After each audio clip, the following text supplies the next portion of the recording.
Hello, guys. As today is my very first lecture, I would like to introduce myself. My name is Deepam Shah. I am qualified company secretary by profession, and currently I am in my final year of LLB. Okay, so let's start with Prevention of Money Laundering Act 2002. Okay so ये आपका chapter CS executive में economic business and commercial laws वाले module में है. Okay so अभी start करते हैं prevention of money laundering act 2002. कुछ नहीं है, बहुत ही इजी चैप्टर है. ओके और अगर इसका आप एक शॉर्ट एनालिसिस करेंगे पिछले 10 अटेम्प्ट का, तो ये चैप्टर अराउंड एवरेज 5 मार्क्स के लिए आपके पेपर में पूछा जाता है. ठीक है, अभी ये चैप्टर में हमको पढ़ना क्या है, prevention of money laundering act 2002. लेकिन मनी लॉन्ड्रिंग को प्रिवेंट कैसे करें, ठीक है, लेकिन उसके पहले हमें पता होना चाहिए कि मनी लॉन्ड्रिंग है क्या, तब हमें स्टेप्स लेंगे ना उसको प्रिवेंट करने के लिए. तो पहले हम समझते हैं कि मनी लॉन्ड्रिंग का मतलब क्या है. ठीक है, मनी लॉन्ड्रिंग का मतलब क्या है बेसिकली. मनी लॉन्ड्रिंग अगर हम इसको ब्रेकअप करते हैं, ठीक है, तो लॉन्ड्री का मतलब क्या है. हम लोग जो गंदे कपड़े जहाँ पे देते हैं वो मशीन में घुमाता है और हमें क्या देता है, साफ सुथरे कपड़े देता है. ठीक है, ये हम लोग का नॉर्मल लेमैन टर्म्स में लॉन्ड्री का मतलब है. जहाँ हम हमारे गंदे कपड़े देते हैं वो मशीन में घुमाता है और हमें क्या साफ सुथरे कपड़े देता है. तो मनी लॉन्ड्रिंग भी वैसा ही है. हम लोग इसको एक एग्जाम्पल के साथ समझते हैं. एक बार है ना, एक शौविक नाम का बंदा था.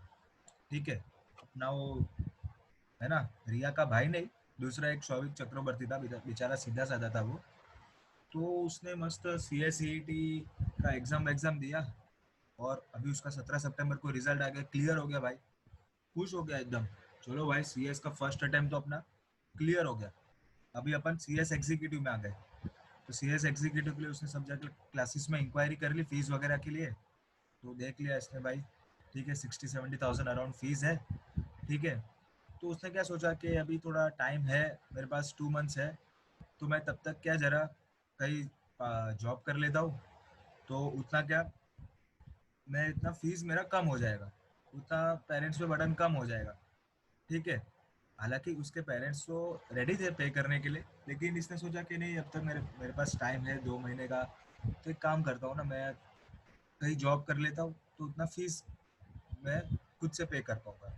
तो उसने सब जगह इंटरव्यू इंटरव्यू दिया और सीसीडी में लग गया. उसको बोला वहाँ पे तेरे को 10,000 रुपीज़ मिलेगा 1 महीने का.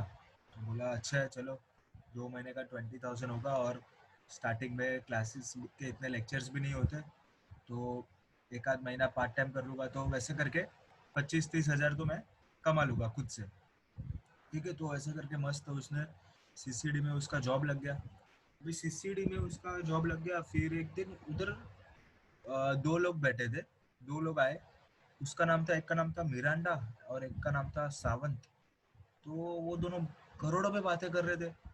अरे भाई, 1 करोड़ इसका आ गया है, 5 करोड़ इसको देना है, 10 करोड़ उससे लाना है. तो जैसे ही करोड़ सुना, शौविक के कान खड़े हो गए. बोलते यार, लग तो मेरी उम्र के रहे और करोड़ों की बातें कर रहे. तो जाके एकदम से चुपचाप उनके बाजू में जाके खड़ा हो गया. उस दिन कुछ बोला नहीं, खाली उसकी बातें सुनी. फिर दूसरे दिन वापस वो लोग आए, वापस करोड़ में बातें कर रहे कि भाई इसके 5 करोड़ आ गए हैं, इससे 10 करोड़ लेने जाने हैं, इससे 2 करोड़ का ट्रांजैक्शन करने का है. तो उसने वो लोग बोला, वापस वो लोग के पास गए और वो लोग को बोला कि भाई एक काम करो ना आप लोग, मेरे को भी आपके टीम में ले लो. आप करोड़ों की बातें करते हो, तो मेरे जितने उम्र के लगते हो, अभी तो यंग हो और करोड़ की बातें करते हो. क्या ये स्कीम क्या है? ये अमीरों वाली स्कीम, मुझे भी जरा दे दो थोड़ी, कुछ पैसा डबल की स्कीम हो तो बोलते हैं यार ठीक है. वो लोग ने बात किया आपस में, मिरांडा और सावंत ने बोला एक काम करते, चल ठीक है, तेरे को भी ले लेते टीम में. तेरे को हम लोग 1 महीने का 1 लाख रुपया देगा. बोलता 1 लाख? तेरे को एक काम करना होगा जिसका हम लोग 1 लाख देंगे. बोलते आप जो बोलोगे वो काम करूंगा, मेरे को 1 लाख मिलेगा तो बोलते कुछ नहीं, तेरे को खाली इतना करने का है, ये जो पैकेट हम लोग तेरे को दे रहे वाइट पाउडर का, उसको तेरे को क्या करने का है, गोवा में जाने का है, मस्त वहाँ पे गोरी चमड़ी वाले लोग मिलेंगे। चमड़ी चेक नहीं करनी है, वो लोग को ये पैकेट देना है और वो लोग बड़े बड़े बैग में तेरे को पैसा देंगे, वो लेके आ जाना है। चल हम लोग तेरे को एक महीने का नहीं, एक ट्रिप का 1 लाख रुपया देंगे। तो बोलता है भाई सही है, कर लूँगा मैं। भाई पैसे भी मिल रहे हैं, गोवा भी जाने मिल रहा है, और क्या चाहिए लाइफ में। तो वो तो चला गया गोवा, पैकेट वैकेट दे दिए। पैकेट क्या चीज़ का होगा, अपना हेरोइन गांजा ड्रग्स, पैकेट दे दिए। बड़े बड़े बैग में पैसा लेकर आके वापस उनको दे दिया। उसमें से निकाल के उसने 1 लाख रुपया उसको दे दिया। वो तो भाई खुश हो गया एकदम, जाके उसने मस्त बैंक में डिपॉजिट करा दिया। बोलते हैं यार अभी तेरे को और एक ट्रिप मारना है जिसका हम लोग तेरे को 5 लाख रुपया देंगे, पर इस बार तेरे को आउट ऑफ इंडिया जाना पड़ेगा। तो भाई वो लोग ने बोला, शौविक ने बोला चलेगा, आउट ऑफ इंडिया जाऊंगा। तो इस बार वो आउट ऑफ इंडिया गया और वहाँ पे पैकेट देके मस्त अपनी भोली भाली सी शक्ल लेके पैसा लेके इंडिया में आ गया। वापिस उसको 5 लाख रुपए दे दिए और उसने वापिस बैंक में डिपॉजिट करा दिए। तो बोलते हैं यार क्या काम है, मेरे को तो अभी यही काम करना है लाइफ टाइम। साले पैसे भी मिल रहे, मजे भी करने मिल रहे, काम भी हो रहा है, और क्या चाहिए लाइफ में। उसने तो छोड़ दिया सी एस वी एस। बोलते हैं यार कौन आंखें काली कर करके पढ़ेगा, सीसीडी का जॉब भी छोड़ दिया, बोलते सी एस भी छोड़ दिया। बोलते कौन आंखें काली करके पढ़ेगा, बाद में कितना मिलेगा यार, मुश्किल से महीने का 1 आध 2 लाख रुपया मिलेगा। इससे अच्छे तो ये काम है बेस्ट, यही करना है अभी तो लाइफ टाइम। फिर उसने तीसरा टिप मारा, इस बार उसको 15 लाख रुपया मिला। तो मस्त उसका 15-20 लाख रुपया जमा हो गया और सब क्या कर दिया उसने, बैंक में डिपॉजिट कर दिया। अभी एक बार क्या हुआ ना, शौविक ये मिरांडा सावंत ये लोग सब बैठे थे साथ में, मस्त बातचीत कर रहे थे। तो वो लोग ने पूछा इसको, शौविक को, भाई तू इतने सारे पैसों का करता क्या है। तो बोलता है यार कुछ नहीं, मेरे तो इतने कुछ शौक विक है नहीं, मैं तो जाता हूँ बैंक में डिपॉजिट करा देता हूँ। बैंक वाले भी परेशान है एक बाजू। बोलते हैं यार ये कल तक जो शौविक 2-2 हज़ार रुपया डिपॉजिट करा था, आज उसके अकाउंट में लाखों के ट्रांजेक्शन चल रहे हैं क्या, बैंक को भी सस्पेक्ट आ रहा है एक। और इस बाजू इसने ये लोग को भी बोला कि मैं तो बैंक में डिपॉजिट करा देता हूँ। तो लोग ने बोला अरे बाप रे बाप, बैंक में डिपॉजिट नहीं कराना होता है, एक काम कर तू फटाफट बैंक से सारे पैसे विड्रॉ करा के लेकर आ। और एक काम कर, तेरे जो भी फ्रेंड्स है अच्छे अच्छे, उनको घर पे बुला, खाना पीना खिला, अच्छे से मस्त मेहमान नवाजी कर वो लोग की। और एक काम कर, उसको जाते जाते रिटर्न में सबको एक पैकेट दे दे। पैकेट में क्या है, सबको 49,000 रुपीज दे दे। क्या बोला, तेरे सारे फ्रेंड्स लोग को बुला और सबको मस्त खाना वाना खिला और जाते जाते एक पैक, सबको एक एक पैकेट दे दे और 49,000 रुपीज सबको दे दे। और सबको बोलना कि भाई मेरा बर्थडे आ रहा है, एक काम करना, एज अ गिफ्ट आप मेरे अकाउंट में पैसे डिपॉजिट कर देना। तो सब लोग ने बोला सही है, कोई इश्यूज नहीं, हम लोग को डिपॉजिट कर देंगे। तो सब लोग ने, उसका बर्थडे आया तो उसके अकाउंट में पैसा डिपॉजिट कर दिया गिफ्ट। वैसे भी 49-50,000 तक तो नॉन टैक्सेबल है गिफ्ट के प्रोविजन के हिसाब से टैक्स में, ठीक है। तो यहाँ पे उसने किया क्या, अगर हम देखेंगे तो जो लार्ज सम ऑफ मनी था उसके पास, 15-20 लाख रुपए, उसको उसने क्या किया, डिवाइड कर दिया स्मॉल सम में, यानी कि 49,000 रुपीज में। और फिर इसको क्या किया, बैंक में डिपॉजिट करा दिया। बैंक में डिपॉजिट कर दिया तो क्या हो गया, फाइनेंशियल सिस्टम में इंट्रोड्यूस हो गया, ये पैसा इकोनॉमी में आ गया, ठीक है। तो फिर इसने क्या किया, ये जो गिफ्ट उसको आया एज अ गिफ्ट, जो भी पैसे आए उसके बैंक अकाउंट में, अभी उसको उसने क्या किया, उससे शेयर्स ले लिए। शेयर्स लिए, थोड़े टाइम होल्ड किए, फिर बेच दिए। फिर उसने क्या किया, थोड़े टाइम बाद थोड़ा गोल्ड ले लिया, थोड़े टाइम होल्ड किया, फिर बेच दिया। फिर बीच में उसने कुछ रियल एस्टेट में इन्वेस्ट कर दिया, कोई फ्लैट वगैरह ले लिया, फिर बेच दिया। फिर उसने लग्जरी असेट में या फिर लग्जरी कार ले ली, फिर बेच दिया। यानी कि बेसिकली उसने क्या किया ना, पैसों को रिवॉल्व किया। वो हम लोग ने देखा ना मशीन में घुमाते हैं पैसे, वैसे इधर पैसा उसने घुमाया, लेयर पे लेयर बनाया, बाय किया सेल किया, कुछ और बाय किया सेल किया, बाय किया सेल किया। बस उसको पैसे को घुमाया ताकि क्या हो, उसका ओरिजिन पता ना चल चल सके किसी को कि भाई ये पैसे आए किधर से। इतना उसको घुमाया कि उसका ओरिजिन ही ना पता चले, ठीक है। अभी ये जो शौविक ने जो पैसे कमाए इलीगली, किस क्या चीज से कमाए? ड्रग ट्रैफिकिंग करके कमाए। तो ये जो भी उसने पैसे कमाए वो क्या व्हाइट मनी बोलेंगे उसको या ब्लैक मनी बोलेंगे? Black money. अब ये ब्लैक मनी जो इतना सारा उसके पास था 15-20 लाख रुपए का, उसको उसने क्या किया, डिवाइड कर दिया स्मॉल पार्ट में। स्मॉल पार्ट में डिवाइड करने के बाद उसने क्या किया, बैंक में इंट्रोड्यूस कर दिया, यानी कि फाइनेंशियल सिस्टम में इंट्रोड्यूस कर दिया। कैसे इंट्रोड्यूस किया कि भाई सब उसके फ्रेंड को बोला कि भाई एज अ गिफ्ट तुम मेरे अकाउंट में डिपॉजिट कर देना, बाय वे ऑफ गिफ्ट कर दिया। अभी उसको ये जो बाय वे ऑफ गिफ्ट पैसा मिला है, ये कैसे, अभी एक गिफ्ट से पैसा मिला है उसको 49,000, जैसे कि हम लोग ने देखा 50,000 तक का तो as per tax provision, income tax provision, आप नॉन टैक्सेबल गिफ्ट दे ही सकते हो। ठीक है, तो भी ये जो उसको गिफ्ट से पैसा मिला है सारा, वो क्या हो गया, व्हाइट मनी हो गया ना, बैंक में आ गया, फाइनेंशियल सिस्टम में इंट्रोड्यूस हो गया, तो ये उसका व्हाइट मनी हो गया। तो बेसिकली उसने किया क्या, अगर हम लोग देखेंगे तो जो उसका ब्लैक मनी था ना, उसको उसने कन्वर्ट कर दिया व्हाइट मनी में। समझे?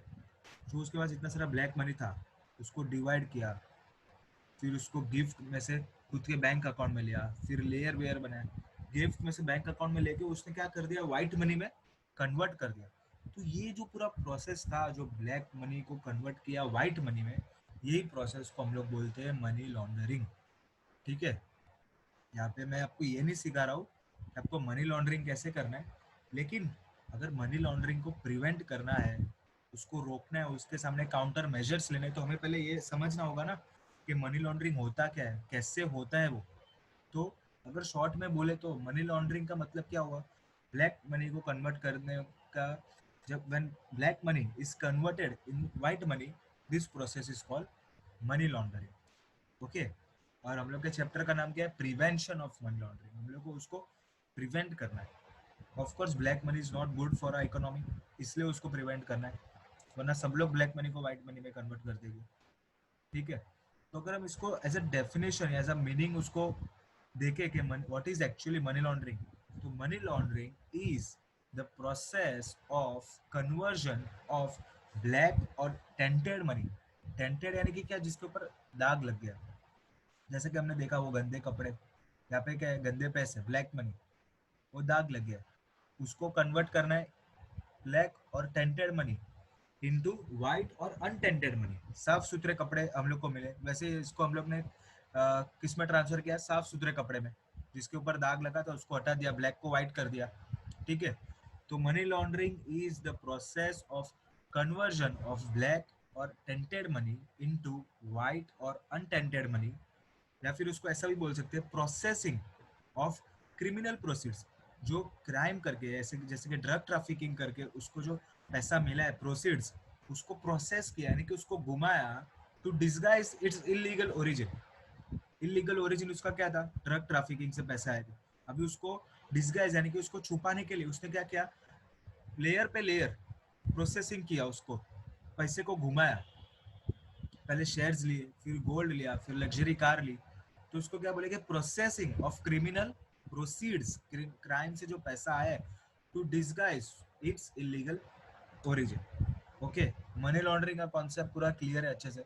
शॉर्ट में बोले तो ब्लैक मनी को कन्वर्ट करना व्हाइट मनी में, उसको हम लोग बोलेंगे मनी लॉन्ड्रिंग।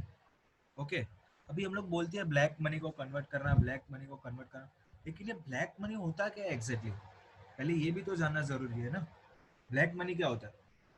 ब्लैक मनी में, ब्लैक मनी को अगर हम देखेंगे तो 3 पार्ट में डिवाइडेड है। सबसे पहले तो जो आपको इलीगल वे से जो पैसा आया है, इलीगल तरीके से आपने जो कमाया, जैसे कि हमने देखा ड्रग ट्रैफिक, जो आपका प्रोसीड्स ऑफ क्राइम है, यानी कि कोई क्राइम करके, क्रिमिनल एक्टिविटी करके जो इलीगल वे था, उससे आपने पैसे कमाए, तो ऑफकोर्स आपने क्राइम किया, उससे जो पैसे आए वो आपका ब्लैक मनी है। जैसे कि अभी हम लोग देखें सिंघम मूवी में जयकांत शिकरे क्या करता है, वो छोटे बच्चे को स्कूल में से किडनैप करवा लेता है, फिर उसके मॉम डैड को धमकी देता है कि भाई इतने पैसे मेरे को दो, वरना आपको आपका बेटा नहीं मिलेगा। तो क्या हो गया, बेसिकली किडनैपिंग, धमकी देना, हफ्ता वसूली करना, एक्सटॉर्शन यानी कि जबरदस्ती किसी की कोई प्रॉपर्टी या पैसे ले लेना, बच्चे उठाना, चाइल्ड ट्रैफिकिंग, स्मगलिंग, स्मगलिंग होता है ना गोल्ड वगैरह का, ये सब जो इलीगल तरीके से जो पैसे कमाए जाते हैं उसको क्या बोलते हैं, ब्लैक मनी। फिर दूसरा है जिसके ऊपर आपने टैक्स पे नहीं किया, tax not paid, income on which tax is not paid. अभी कोई आपका इनकम है, आपको वो इनकम छुपा है आपने और उसके ऊपर टैक्स नहीं भरा है, तो वो आपका इनकम भी क्या हो गया, ब्लैक मनी, क्योंकि आपने उसको गवर्नमेंट को बताया नहीं कि ये मेरा वाइट इनकम है करके। अगर वाइट इनकम होता तो आप बता देते, टैक्स भरना होता आपको तो आप बता देते गवर्नमेंट को, लेकिन आपको टैक्स बचाना था, उसके ऊपर टैक्स नहीं पे करना था, टैक्स की चोरी करनी थी, इसलिए आपने क्या किया, वो इनकम बताया ही नहीं गवर्नमेंट को। जैसे कि हम लोग एग्जाम्पल ले कोचिंग क्लासेस का, ठीक है। अभी कोचिंग क्लासेस में आप फीस देते हो, फीस कैसे देते हो, कैश में दे देते हो, आपको कोई प्रॉपर रिसिप्ट नहीं मिलता है जीएसटी वगैरह का, और वो लोग को भी कैश में मिल जाता है फीस। तो वो लोग भी अगर समझो 20 लाख का इनकम है, ठीक है, वो लोग का कोचिंग क्लासेस का, तो वो लोग क्या कर सकते हैं कि भाई आगे सिर्फ 5 लाख ही बताए, क्योंकि गवर्नमेंट को कहाँ पता चलने वाला है कि कितने का इनकम हुआ है, क्या ना ही चेक से पैसा है, कोई वाइट एंट्री से, स्टूडेंट्स ने कैश में पैसा दे दिया, ना ही कोई रिसिप्ट दिया है क्लासेस वाले ने प्रॉपर जीएसटी वाला या ऐसा कोई ऑफिशियल रिसिप्ट।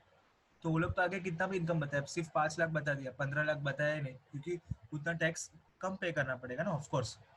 तो वो जो टैक्स कम पे करना पड़ा, जो 15 लाख का इनकम छुपा है वो लोग ने, तो वो भी क्या हो गया, ब्लैक मनी, ठीक है। ये दूसरा पार्ट हो गया। एक तो था अपना इलीगल वे से जो पैसा कमाया वो प्रोसीड्स ऑफ क्राइम है, और दूसरा है जिसके ऊपर टैक्स पे नहीं किया, और तीसरा है सोर्स जिसका आइडेंटिफाई नहीं, जिसका सोर्स ट्रेसेबल नहीं है, जिसका हमें सोर्स ही नहीं पता है कि पैसे आए कहाँ से, वो ब्लैक मनी होता है। जैसे कि समझो आप जा रहे थे स्कूटर से, हेलमेट आपने नहीं पहना था, आपको पांडू ने पकड़ लिया, तो बोलते हैं पांडू रसीद बनाने लगा है, तो आपने बोला नहीं नहीं भाई रसीद मत बना, एक काम करिए 500 रुपीज रख ले, ठीक है। तो बोला ठीक है। अभी ये पांडु को जब भी पूछेगा कोई कि भाई तेरे पास ये 500 रुपीज कहाँ से आए, तो क्या वो उसका सोर्स आइडेंटिफाई करेगा, वो ऐसा बोलेगा कि मैंने वो रिश्वत से लिया है, ब्राइबरी से लिया है। अभी हम लोग जाते हैं कोई कॉन्ट्रैक्ट वॉन्ट्रैक्ट पास कराने बिल्डिंग का बड़ा बड़ा, गवर्नमेंट के पास, गवर्नमेंट के ऑफिशियल के पास, उसको अंडर द टेबल कुछ ना कुछ तो देना ही पड़ता है ना।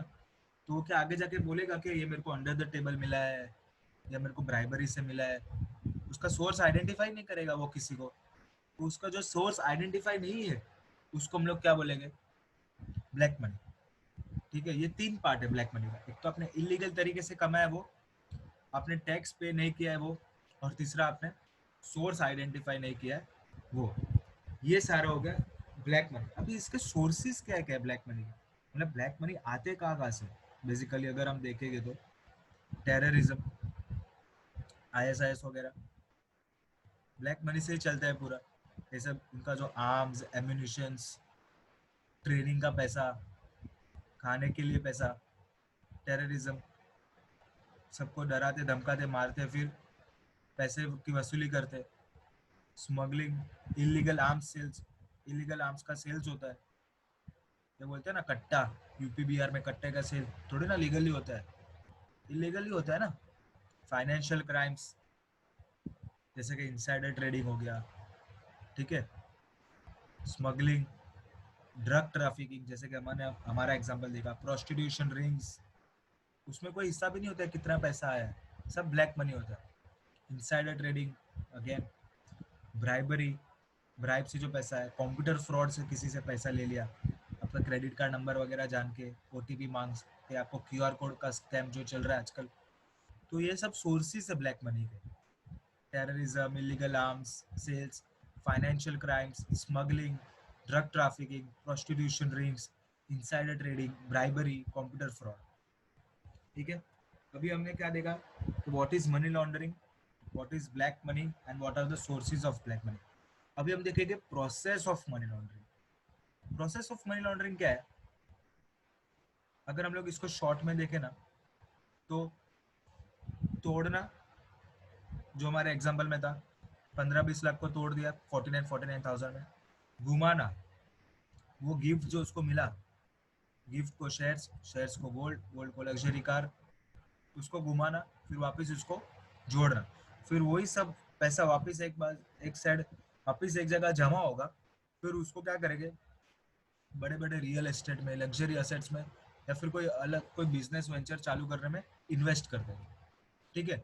तो प्लेसमेंट यानी कि बेसिकली क्या हो गया, अगर मैं आपको एग्जांपल दूं तो आपने शिवाजी द बॉस मूवी देखी है, उसमें वो शाका लागा, वो क्या करता है, अपने जो भी पैसा जो सब जो पॉलिटिकल पार्टी से लेता है सबको मार के धमका के, वो पैसे वो फॉरेन लेके जाता है। फॉरेन में जो भी उसके फ्रेंड्स होते हैं सबको बुलाता है और सबको पैसे दे देता है, बोलते हैं कि आप सब लोग एक काम करो, मैं खुद शिवाजी फाउंडेशन में डोनेट करूंगा तो मुझे पूछा जाएगा कि ये पैसे कहाँ से आए। लेकिन वो क्या करता है, पूरी जो गाड़ी भर के पैसे रहते हैं सब अपने फ्रेंड्स को दे देता है वहाँ पे, अच्छे अच्छे फ्रेंड्स को, और सबको बोलता है कि आप भी आगे आगे सबको दो जो आपके भरोसेमंद है, और सबको बोलो कि शिवाजी द फाउंडेशन में डोनेट कर दे पैसा, शिवाजी फाउंडेशन में। तो कोई उसके ऊपर क्वेरी नहीं आएगी कि पैसे कहाँ से आए, क्योंकि सब लोग ने डोनेट किया ना, डोनेशन मिला है। तो ये हो गया प्लेसमेंट, यानी कि लार्ज अमाउंट जो था उसको डिवाइड कर दिया स्मॉल पार्ट में और क्या कर दिया, इंट्रोड्यूस कर दिया फाइनेंशियल सिस्टम में। Second part, layering. लेयरिंग यानी कि क्या, उसके ऊपर ट्रांजैक्शंस पे ट्रांजैक्शंस करने के, ताकि उसका जो ओरिजिन है, उसका जो ओरिजिनल सोर्स है, पैसा कहाँ से आए, वो ही किसी को पता ना चले। ठीक है, to distance its origin from its source. अभी समझो मेरे पास बहुत सारा ब्लैक मनी है, मैंने मेरे रिलेटिव्स को दे दिया थोड़े थोड़े अमाउंट में टुकड़े करके, तो मेरे सारे रिलेटिव्स को दे दी। अभी वो लोग को बोला कि एक काम करो, आप ये जो पैसे है उसका एफडी बना दो। ठीक है, एफडी बना दो। फिर बोला कि एक काम करो, अभी एफडी का, एफडी के अगेंस्ट में आप लोन ले लो। लोन ले लिया, फिर एक काम करो, वो लोन लिया उससे आप शेयर्स ले लो, अभी शेयर्स बेच दो। एक काम करो, एफडी भी तोड़ दो, अभी वो पैसे का गोल्ड ले लो, फिर वो बेच दो, फिर कुछ और लो, बेचो, लो बेचो, लो बेचो। बेसिकली लेयर पे लेयर क्रिएट करने का, यानी कि इतने सारे ट्रांजैक्शंस करने के ना, ताकि पता ही ना चले कि उसका सोर्स क्या था एग्जैक्टली। ठीक है, उसका ओरिजिनल सोर्स ही किसी को पता ना चले। तो ये सेकंड प्रोसेस हो गया, लेयरिंग। ये ध्यान से सुनना, the process of money laundering is very important answer. हाँ, ये एग्जाम में आता है फ्रीक्वेंटली। देखा हम लोग ने देखा, ये 5 मार्क के लिए ही आता है चैप्टर, तो लिमिटेड क्वेश्चंस जो है वो ही आते हैं। उसमें से एक ये है, process of money laundering. First था अपना प्लेसमेंट, सेकंड था लेयरिंग, अभी थर्ड है इंटीग्रेशन। अभी जो भी हम लोग ने सब जगह पैसा दिया है वो वापस एक जगह जमा कर लेने का, फिर उससे क्या करने का, एक साथ एक बड़ा अमाउंट इन्वेस्ट करके कहीं छोड़ देने का। रियल एस्टेट में समझो एक फ्लैट ले लिया 50-100 करोड़ का, या फिर कोई और सेक्टर में पैसा डाल दिया, या फिर कोई बड़ी लग्जरी कार ले ली 1-2 करोड़ की, या फिर नया बिजनेस चालू करना है तो वो पैसा नया बिजनेस में ही डाल दिया वापस। तो ये थर्ड पार्ट हो गया, इंटीग्रेशन। ठीक है, तो प्रोसेस ऑफ मनी लॉन्ड्रिंग में 3 पार्ट है, प्लेसमेंट, लेयरिंग एंड इंटीग्रेशन। क्या है, प्लेसमेंट, लेयरिंग एंड इंटीग्रेशन। आप भी मेरे साथ बोलो, इधर ही याद हो जाएगा ये chapter. Process of money laundering के 3 पार्ट्स है, placement, layering and integration. Placement, layering and integration. ठीक है, ये हो गया प्रोसेस ऑफ मनी लॉन्ड्रिंग। अभी हम देखते हैं यार, इसका इफेक्ट क्या होता है। अभी जो ब्लैक मनी इतना सारा आता है मार्केट में, वो मनी लॉन्ड्रिंग के थ्रू वाइट हो जाता है, तो इसका क्या इफेक्ट होगा आपके हिसाब से, पॉजिटिव इफेक्ट है या नेगेटिव इफेक्ट है। ठीक है, अब हम ये देखेंगे इम्पैक्ट, या फिर बोलो आप बोल सकते हो इफेक्ट या तो इन्फ्लुएंस। ये कोई भी वर्ड यूज करते हैं क्वेश्चन में, इसलिए मैंने तीनों वर्ड्स यहाँ पे लिख दिए है। एग्जाम में जब भी क्वेश्चन आता है तो या तो इम्पैक्ट लिखते हैं, या तो इफेक्ट लिखते हैं, या तो इन्फ्लुएंस लिखते हैं, इसलिए one and the same meaning एक ही है, impact of money laundering on development. अभी देखो इतना सारा मार्केट में ब्लैक मनी आता है, इन्फ्यूजन होता है ब्लैक मनी का। अभी ब्लैक मनी आता है तो एकदम बोले ना, मार्केट फ्लक्चुएट होने लग जाता है। शॉर्ट टर्म के लिए नो डाउट अच्छा है, समझो ये जो मनी लॉन्ड्रिंग है ना, जो इंटरनेशनल लेवल पे गेम खेला जाता है, जो कंट्रीज जहाँ पे बहुत पॉलिसीज एकदम बिल्कुल भी स्ट्रिक्ट नहीं है, वहाँ पे मनी लॉन्ड्रिंग के चांसेस बहुत ज़्यादा है, क्योंकि गवर्नमेंट को कभी पता ही नहीं चलेगा। तो अगर समझो इंडिया में पॉलिसी स्ट्रिक्ट नहीं है, तो जो बाहर का पैसा जो मनी लॉन्ड्रिंग करने के लिए जो इंडिया में आया है, तो उससे क्या होगा, फॉरेन डायरेक्ट इन्वेस्टमेंट तो बढ़ेगा अपना शॉर्ट टर्म के लिए, फॉर एफडीआई बढ़ेगा, तो क्या हो जाएगा, अपने पास डॉलर्स आएगा, जिससे क्या होगा, अपना फॉरेन रिजर्व्स बढ़ेगा। फॉरेन रिजर्व बढ़ेगा तो क्या होगा, फॉरेन इंडेप्टेडनेस कम होगा, यानी कि हम लोग को जो बाहर की कंट्री को ओ करना है वो कम हो जाएगा ना, क्योंकि रिजर्व्स बढ़ रहा है सामने, तो अपना डेबिट डेटर्स अपने कम होते जाएंगे ना, ठीक है, तो अपना फॉरेन इंडेप्टेडनेस कम होगा और अपने बजट पॉलिसीज बनाने भी बहुत इजी होगी, क्योंकि अपने पास फॉरेन का पैसा ज़्यादा है ना, अपने पास डॉलर ज़्यादा है, फॉरेन करेंसी ज़्यादा है, फॉरेन एक्सचेंज ज़्यादा है।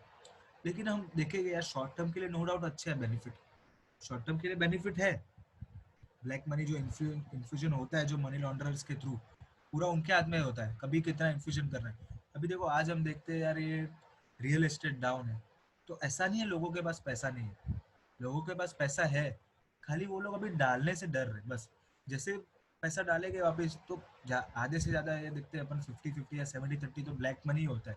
जब भी आप कोई भी फ्लैट लो, शॉप लो, तो वापस जो ब्लैक मनी इन्फ्यूजन होता है मार्केट में, तो वापस वो फ्लक्चुएट होता है, ठीक है। ये शॉर्ट टर्म के लिए नो डाउट अच्छा है, लेकिन अगर हम लोग इसका लॉन्ग टर्म इफेक्ट देखेंगे तो क्या इसका अच्छा होगा इकोनॉमी पे? क्या हम ये चाहेंगे कि हमारी पूरी इकोनॉमी मनी लॉन्डरर्स चलाए? नहीं ना, क्योंकि उसके ऊपर गवर्नमेंट का कभी कोई कंट्रोल ही नहीं रहेगा, क्योंकि उस ना ही उसको गवर्नमेंट रेगुलेट कर पाएगी। कभी कितना मनी लॉन्ड्रिंग हो रहा है इस गवर्नमेंट को पता ही नहीं चल रहा है, पता चलेगा ही कैसे, समझ रहे हो आप? तो ओवरऑल अगर हम इसका कंक्लूजन निकाले, it has a negative effect on long term basis on foreign direct investment. इसलिए इन्फ्यूजन ऑफ ब्लैक मनी अगर आप देखो ना, तो शॉर्ट टर्म के लिए बेनिफिशियल है, लेकिन लॉन्ग टर्म के लिए इसका नेगेटिव इफेक्ट ही होने वाला है इकोनॉमी का। ओके। अभी ये जो लॉन्ड्रर्स होते हैं, जो मनी लॉन्ड्रिंग करते हैं, उनको हम क्या बोलते हैं? लॉन्डरर्स, ठीक है। वो क्या करते हैं, धीरे धीरे फाइनेंशियल इंस्टीट्यूशन को कंट्रोल करने लग जाते हैं। क्यों, कैसे? अगर आपको ब्लैक मनी को वाइट मनी करना है तो कैसे होगा? बैंक में इंट्रोड्यूस करेंगे तो ही होगा, या तो कोई फाइनेंशियल इंस्टीट्यूशन में, या तो कोई एनबीएफसी में, नॉन बैंकिंग फाइनेंशियल कंपनी बोलो, बैंक बोलो, कोई भी फाइनेंशियल इंस्टीट्यूशन में इंट्रोड्यूस करोगे तभी आपका ब्लैक मनी वाइट मनी होगा ना। जब तक वो बैंक में जाएगा ही नहीं तब तक कैसे होगा वो ब्लैक मनी आपका वाइट मनी?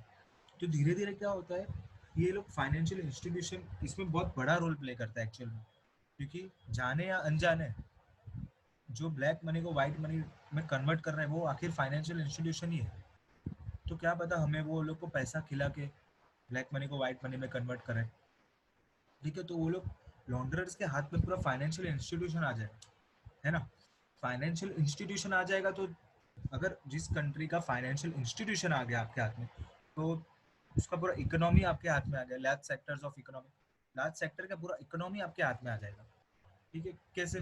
तब उनको पैसे ब्राइब दोगे, आप उसको रिश्वत दोगे, जो भी पब्लिक ऑफिशियल है गवर्नमेंट का, है ना, कि भाई ये कर ले, ये काम, ये कॉन्ट्रैक्ट पास कर ले। या फिर जो फाइनेंशियल इंस्टीट्यूशन है, बैंक का जो मैनेजर है, एक काम कर, इतना तू मेरा ब्लैक मनी इंट्रोड्यूस करवा दे, इसका आगे तू रिपोर्ट कुछ मत करना सस्पिशियस ट्रांजेक्शन करके, वाइट मनी में कन्वर्ट करवा दे, तेरे को मैं इसका इतना परसेंटेज शेयर दे दूंगा। तो धीरे धीरे क्या होता है ना, हमारी सोसाइटी वीक होने लग जाती है, सोशल जो फैब्रिक, जो अपने जो एथिक्स होते हैं, जो मॉरल्स होते हैं अपने सोसाइटी के, वो कम होने लगते हैं। क्योंकि यार ये जो बड़े बड़े लेवल पे जो पैसे होते, जो ये सब करने वाले कौन है आखिर? जो बड़े लेवल पे जो मिडिल क्लास लोग हैं क्या ये? बड़े बड़े corporates, big corporate houses, big celebrities बोलो, ज्यादा पैसा किसके पास है? Celebrities, big sports person, politicians, builders, ये लोग के पास ही है ना। तो ये सब काम भी वो लोग ही करेंगे। तो वो हम बोलते हैं ना कि अमीर अमीर होता जा रहा है, गरीब गरीब होता जा रहा है। तो यही कारण है, भी गरीब गरीब होता जाएगा, जाएगा इकोनॉमी में। तो इकोनॉमी में ऐसा होगा, जब पैसा नहीं होगा तो तीन चीज होगी, बैग, बोरो, स्टील। धीरे धीरे जो क्राइम्स बढ़ रहे हैं वो किस वजह से बढ़ रहे हैं? लोगों के पास पैसा नहीं है तभी वो लोग क्राइम करेंगे ना यार, चोरी करेंगे, खून करेंगे, पैसों के लिए करेंगे। तो ये जो स्टैंडर्ड्स है, जो मॉरल्स है, वो धीरे धीरे कम होते जाते हैं। इसका बहुत ही नेगेटिव इफेक्ट होता है एक्चुअली इकोनॉमी पे, जो डेमोक्रेसी, डेमोक्रेटिक इंस्टीट्यूशन पे इसको वीक करने लगता है। These are the reasons, these are the effects या impact of money laundering on development. इतना सीरियस इफेक्ट है ना इसका, इसलिए इसको कंट्रोल करना बहुत ही ज़रूरी है, बहुत ही ज़रूरी है, ठीक है। तो ये हमने देखा what are the impact of money laundering on development, ये आपको अच्छे से समझा? ओके। ये भी एक आंसर है जो आता है एग्जाम में। Okay, this is also important answer, इसलिए मैंने आपको ये डिटेल में समझाया ये आप अच्छे से समझ लेना और इसके प्रॉपरली इसका आंसर मॉड्यूल में से आपके नोट्स में से स्टडी कर लेना, ताकि आपको ये लिखने को जमे। ये आपने मैंने आपको ये कॉन्सेप्चुअल वाइज आपको क्लियर कर दिया। ओके, अभी थर्ड है। अभी हम देखेंगे कि ये जो अभी इतने सारे हमने देखे कि नेगेटिव इफेक्ट है मनी लॉन्ड्रिंग के, और इंटरनेशनल लेवल पे ये मनी लॉन्ड्रिंग होता है। मैंने आपको जैसे बताया कि पहली मतलब जो कंट्री में इतना, जो कंट्री का ऑलरेडी ग्रोथ नहीं हो रहा है, ऑलरेडी अंडर डेवलपमेंट है, उसको क्या ही पता चलेगा कि मनी लॉन्ड्रिंग क्या है। उसकी इकोनॉमी को यूज किया जाएगा मनी लॉन्डर करने में। अभी समझो मैं आपको बोलूँ, मॉरिशियस है जो टैक्स हेवन कंट्री है। अभी हम लोग यहाँ पे 30-30% टैक्स देना पड़ता है। तो कैसे भी करके अपना जो पैसा है उसको रूट कर दिया मॉरिशियस में, तो 30% टैक्स तो बच जाएगा ना, क्योंकि वो टैक्स हेवन कंट्री है। तो ये जो है मनी लॉन्ड्रिंग, वो उसमें ऐसा नहीं एक ही कंट्री का हिस्सा है। मतलब कंट्री जो लॉन्ड्रर है वो from one country to another country, मतलब इंटरनेशनल लेवल पे बहुत सारी कंट्रीज को ये इफेक्ट करता है। हमारी कंट्री को भी इफेक्ट करेगा, टैक्स नहीं मिलेगा, उनकी कंट्री को भी इफेक्ट करेगा ना कहीं जाके। समझ रहे हो आप? अभी देखो आप बोल सकते कि काम करो मॉरिशस में, जिसके भी इंडिया वाले के बैंक अकाउंट है उसकी डिटेल्स हमें दे दो, ऐसा बोल सकते हैं ना हम लोग। लेकिन ऐसा कोई ट्रीटी साइन नहीं है ना हमारी कंट्री और वो कंट्री के बीच में। समझ रहे हो आप? इसलिए हमें ये मनी लॉन्ड्रिंग को कर्व करने के लिए, कम करने के लिए सारी कंट्रीज को साथ में आना पड़ा। तो हम लोग अगर इसका देखें कि मनी लॉन्ड्रिंग को प्रिवेंट करने के लिए ग्लोबल लेवल पे, इंटरनेशनल लेवल पे क्या इनिशिएटिव्स लिए गए, तो 6 इनिशिएटिव्स लिए गए। एक तो है सबसे पहले द वीना कन्वेंशन, ये हम पढ़ेंगे। Second, council of Europe convention. Third, European Union money laundering directive. Third, fourth, Basel committees statement of principles. Fifth, this is the important. This is, very important answer. The Financial Action Task Force (FATF) and its recommendations. तो FATF की जो recommendations है और जो FATF जो body establish करी गई, ये बहुत ही important answer है आपके एग्जाम के लिए। तो फिफ्थ है the Financial Action Task Force, और sixth United Nations UN Global Program Against Money Laundering. Okay, ये 6 इनिशिएटिव्स, इससे भी ज़्यादा लिए गए होंगे, बट हमारे सिलेबस में ये 6 इनिशिएटिव्स कवर्ड है for prevention of money laundering, जो ग्लोबल लेवल पे इनिशिएटिव, इंटरनेशनल लेवल पे जो इनिशिएटिव लिए गए थे। ठीक है, ये 6 के 6 हम पढ़ेंगे, लेकिन ध्यान रखना इसमें से जो फिफ्थ वाला है वो बहुत ही इंपॉर्टेंट है, उसको आप एकदम अच्छे से पढ़ना, उसके एग्जाम में आने के चांसेस बहुत ही ज़्यादा है। अभी first, the Vienna convention. Vienna convention के फर्स्ट, जैसे कि हम लोग ने बोला, this was the first ever initiative taken at the international level, first major initiative. Actually इसको शॉर्ट में वीना कन्वेंशन बोला जाता है, लेकिन इसका पूरा नाम है United Nations convention against illicit traffic in narcotic drugs and psychotropic substances. मतलब क्या हुआ? यूनाइटेड नेशंस कन्वेंशन, एक कन्वेंशन बनाया गया यूनाइटेड नेशंस में, जो जो ट्रैफिकिंग होता है ड्रग्स का, उसको प्रिवेंट करने के लिए। उससे बहुत ही, ये आप देखते हैं ना यूएस, अगर हम देखेंगे ना, तो सबसे फर्स्ट है मनी लॉन्ड्रिंग में। ब्लैक मनी में इंडिया फिर भी थर्ड आता है, मनी लॉन्ड्रिंग में 70 नंबर पे आता है, लेकिन ये यूएस टॉप में आता है मनी लॉन्ड्रिंग में। सब बहुत टाइम से चालू है यूएस में, समझ रहे हो आप? तो और स्पेशली सबसे ज़्यादा यूएस में क्या होता है, सब ड्रग्स, ड्रिंकिंग, ये सब चीज़ में बहुत ज़्यादा वो लोग का कंट्री की जो यूथ पब्लिक है वो इन्वॉल्व है, इसलिए मनी लॉन्ड्रिंग भी उसमें ही ज़्यादा होता है। तो सबसे पहले ये लोग ने स्टेप लिया, ड्रग्स से जो ट्रैफिकिंग होता है, ड्रग ट्रैफिकिंग की वजह से जो मनी लॉन्ड्रिंग होता है उसको कर्ब करने के लिए, तो ये दिसंबर 1988 में इनिशिएटिव लिया गया, जो था United Nations convention against illicit traffic in narcotic drugs and psychotropic substances. इसको हम लोग शॉर्ट में, या तो जो popularly known as the Vienna convention. Okay, अभी उसमें क्या बोला गया था कि मनी लॉन्ड्रिंग को कैसे कम्बैट करेंगे, कैसे फाइट करेंगे। तो ये दिया गया कि वीना कन्वेंशन के क्या क्या स्टेप्स थे कि मनी लॉन्ड्रिंग को फाइट करना है, कॉम्बैट मनी लॉन्ड्रिंग।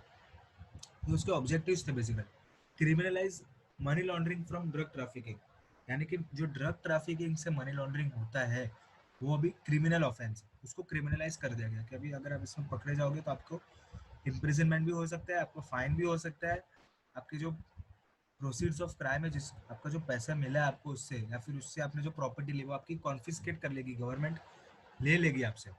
तो उसको एक क्रिमिनल ऑफेंस बना दिया गया, जो money laundering from drug trafficking से होता था, यानी कि criminalising money laundering from drug trafficking. And third is confiscation of proceeds of crime. Proceeds of crime यानी कि क्या, जो क्राइम करके जो आपको पैसे मिलते हैं, ड्रग ट्रैफिकिंग बोलो, फिर आप टेररिज्म बोलो, फाइनेंशियल क्राइम्स बोलो, कंप्यूटर फ्रॉड बोलो, इंटरनेट राइडिंग, कोई भी क्राइम, एक्सटॉर्शन बोलो, वो क्राइम करके जो आपको पैसे मिलते हैं, तो वो आपके जो पैसे हैं, या फिर वो वैल्यू की जो आपकी प्रॉपर्टी है, वो आपकी गवर्नमेंट कॉन्फिस्केट कर लेगी, यानी हमेशा हमेशा के लिए वो सेंट्रल गवर्नमेंट ले लेगी, आपको वापस नहीं मिलेगी, कॉन्फिस्केशन हो जाएगा।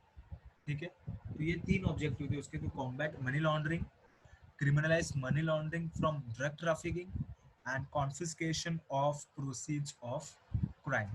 ओके, साथ ही साथ इसका और एक ऑब्जेक्टिव था, टू प्रमोट इंटरनेशनल कोऑपरेशन।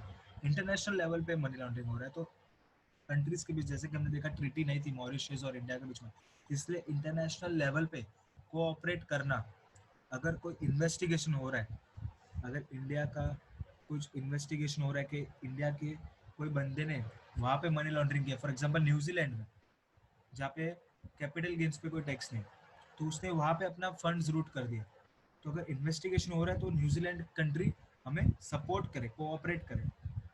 ठीक है, फिर at the time of investigation and extradition, और promote international cooperation for extradition between member states.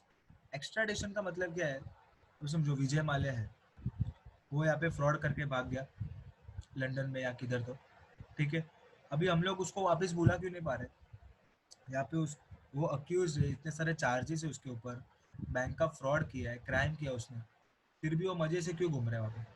क्योंकि हमारे बीच में और यूके की कंट्री के बीच में कोई ऐसी ट्रीटी साइन नहीं है ना, कि यहाँ से कोई भाग के वो आ रहे वहाँ पे, तो उनको आपको यहाँ भेजना होगा। वो क्या समझते हैं कि वो हमारा गेस्ट है, हम लोग उसको कैसे भेज सकते हैं? दिस विल बी नेगेटिव, बोलते ना, नेगेटिव इंप्रेशन होगी वो लोग की कंट्री की, अगर उसने भेज दिया, वो लोग ऐसा समझते हैं।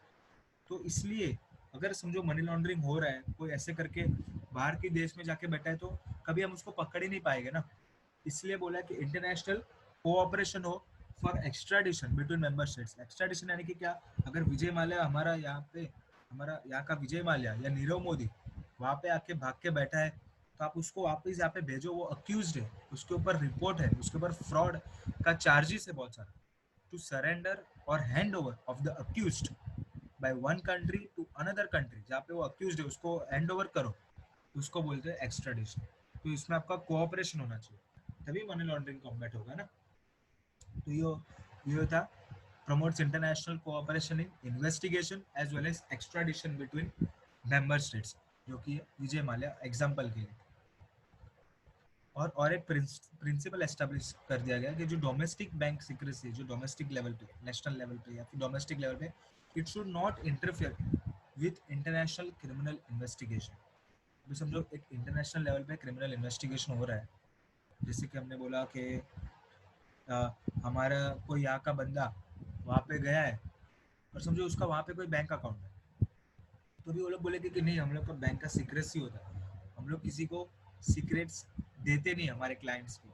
तो it should not interfere when international criminal investigation is going on, you should hand over the secrecy, okay, for the purpose of investigation, that should be a cooperation.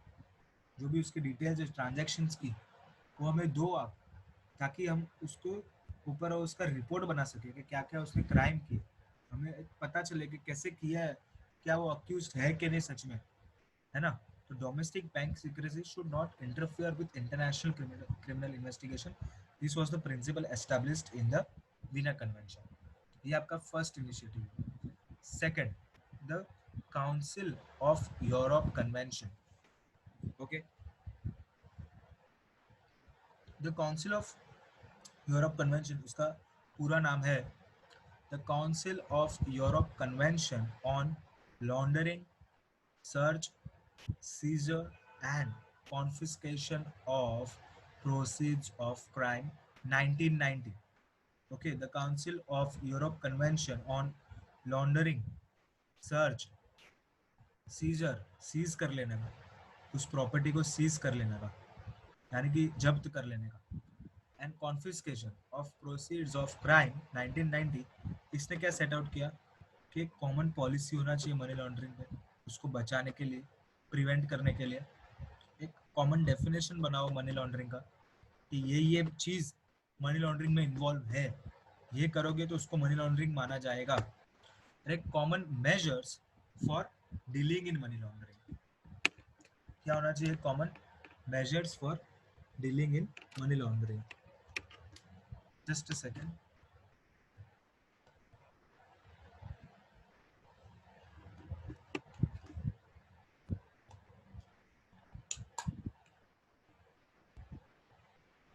Okay, तो इसके तीन ऑब्जेक्टिव थे, एक common policy on money laundering, common definition of money laundering, और तीसरा क्या था? Common measures for dealing money laundering. देखो ये सब जो आंसर्स है ना इतने इंपॉर्टेंट नहीं है, आई अग्री, बट ये सब आपको शॉर्ट में पता होना चाहिए। मैंने आपको एक ब्रीफली इसका एक टैबुलर डायग्राम दिया हुआ है, तो आप एग्जाम के दिन पे जस्ट इतना पढ़ के जाओगे ना, आप कुछ लिख पाओगे वहाँ पे, दैट्स इट। क्योंकि एक एक चीज़ को डिटेल में पढ़ने जाओगे तो एग्जाम के दिन पे रिवीजन करना मुश्किल हो जाएगा।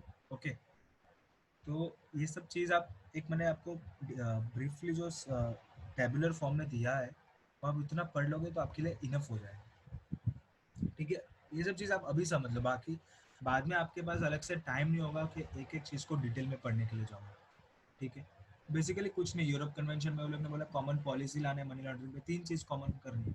कॉमन पॉलिसी लाना है मनी लॉन्ड्रिंग पे, एक कॉमन डेफिनेशन बनाना है मनी लॉन्ड्रिंग पे, यानी कि तो फिर क्या ये ना हो कि मैं जो बोल रहा हूँ जिसको मनी लॉन्ड्रिंग आप उसको मना कर रहे हो, तो फिर हमारे बीच में कोऑपरेशन कैसे होगा ना। तो कॉमन डेफिनेशन बनाना पड़ेगा सारी कंट्री का, जो सेम डेफिनेशन होगा मनी लॉन्ड्रिंग पे, और कॉमन मेजर्स, यानी कि उसको डील कैसे करना है अगर कोई मनी लॉन्ड्रिंग होता है तो। ठीक है, और इंटरनेशनल कोऑपरेशन हो, ये है यूरोप कन्वेंशन।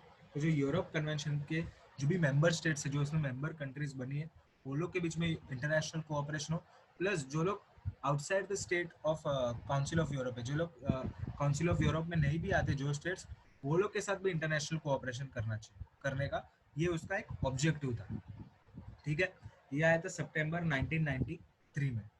और इसमें आगे और बोला है international cooperation at the time of investigation, जैसे कि हम लोग ने देखा इन्वेस्टिगेशन के टाइम कुछ सर्च करना हो, तभी हमारे कंट्री का कोई और कंट्री में हमें सर्च करना हो तो हमें परमिशन मिलनी चाहिए, कोऑपरेशन मिलना चाहिए वो कंट्री से, हमें वो कंट्री को कोऑपरेट करना चाहिए सर्च के लिए, सीज के लिए। समझो हम यहाँ पे विजय माल्या की प्रॉपर्टी वहाँ भी है, और उसके ड्यूज कवर करने के लिए वहाँ की प्रॉपर्टी को सीज करना है, तो वो गवर्नमेंट को, वो कंट्री को हमें सपोर्ट करना चाहिए वो उसकी प्रॉपर्टी को सीज करने में।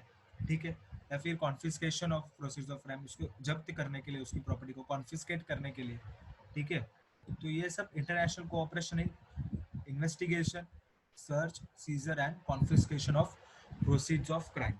भी क्राइम कौन से टाइप्स के, जैसे कि हमने देखा ड्रग ऑफेंसेस, ड्रग ट्रैफिकिंग, जो कि आर्म्स डीलिंग, जो आर्म्स में करते, इलीगली जो आर्म्स का सेल होता है, वो गन हो, कोई भी टाइप की गन हो, कैसे भी हो। फिर टेररिस्ट फाइनेंसिंग, टेररिस्ट को फाइनेंसिंग जो करते हैं, आईएसआईएस वगैरह, तालिबान वगैरह। फिर कोई भी अदर ऑफेंसेस जिसमें बहुत ज़्यादा प्रॉफिट जनरेट हो रहा है, और जो ब्लैक मनी है वैसा ऑफेंसेस, जो क्राइम के थ्रू पैसा मिला, proceeds of crime, other offences generating large profits. ठीक है, तो ये था आपका सेकेंड वाला। अभी है third one, European Union money laundering directive. European Union money laundering directive, अभी देखो मनी लॉन्ड्रिंग क्यों बढ़ रहा था, लिबरलाइजेशन हो गया था, एक कंट्री दूसरी कंट्री के साथ फ्रीली ट्रेड कर सकती है, गवर्नमेंट अपने कंट्रोल्स कम कर रही थी, कोई कोई सेक्टर्स पे टोटली प्राइवेटाइजेशन में जा रही थी, ग्लोबलाइजेशन बढ़ रहा था, जिसकी वजह से क्या हो रहा था, गवर्नमेंट का कंट्रोल बहुत ही कम हो रहा था इकोनॉमी पे, प्राइवेट पार्टीज के हाथ में आ रहा था। प्राइवेट पार्टीज यानी कि हर एक जन के हाथ में थोड़ी ना होता है, जो बड़े बड़े प्लेयर्स होते हैं मार्केट में, मोस्ट ऑफ जो मोनोपोलिस्ट टाइप होते हैं उनके हाथ में आता है ना। तो ये जो मनी लॉन्ड्रिंग इसलिए बढ़ रहा था लिबरलाइजेशन की वजह से, क्रॉस बॉर्डर फाइनेंशियल सर्विसेज, एक कंट्री दूसरी कंट्री को फाइनेंशियल सर्विसेज दे रही है, अभी उसमें हमें क्या पता कि ये जो सारा पैसा जा रहा है वो वाइट का ही है, ठीक है। एक एक ट्रांजेक्शन को गवर्नमेंट नहीं ट्रेस कर पाती है, तो ये इसका वजह से मनी लॉन्ड्रिंग बहुत बढ़ रहा था। इसलिए जून 1991 में एक डायरेक्टिव आया, डायरेक्टिव किस पे, on the prevention of use of the financial system for the purpose of money laundering. जैसे कि हमने देखा फाइनेंशियल सिस्टम ही है आखिर, वो सबसे बड़ा रोल प्ले करता है मनी लॉन्ड्रिंग होने में। आखिर तो होने वाला है वो फाइनेंशियल सिस्टम के थ्रू, बैंक के थ्रू, एनबीएफसी के थ्रू, फाइनेंशियल सिस्टम के थ्रू, तभी ब्लैक मनी व्हाइट मनी में कन्वर्ट होगा, और तभी अगर ब्लैक मनी व्हाइट मनी में कन्वर्ट हो गया तो मनी लॉन्ड्रिंग हो गया। समझ रहे हो आप? तो हमें फाइनेंशियल सिस्टम को ही हम डायरेक्टली कंट्रोल करेंगे तो हम लोग ज़्यादा कंट्रोल कर पाएंगे मनी लॉन्ड्रिंग को। इसलिए फाइनेंशियल सिस्टम को कोई यूज़ ना कर ले अपने मनी लॉन्ड्रिंग को अंजाम देने के लिए, इसलिए उसके ऊपर डायरेक्टिव्स लाए गए for prevention of use of financial system for the purpose of money laundering. क्या क्या डायरेक्टिव्स लाए थे उसमें? तो सबसे पहले आउटलॉ कर दो मनी लॉन्ड्रिंग। आउटलॉ यानी कि क्या? वही, उसको एक ऑफेंस डिक्लेयर कर दो कि मनी लॉन्ड्रिंग किया है तो वो एक ऑफेंस है। Okay, money laundering is criminal, criminalising money laundering, जैसे कि हमने पहले देखा, it is a criminal offence. अगर आपने मनी लॉन्ड्रिंग किया है तो आपको सजा होगी, इम्प्रिजनमेंट हो सकता है, आपको फाइन हो सकता है, तो कॉन्फिस्केशन हो सकता है प्रोसीड्स ऑफ क्राइम का।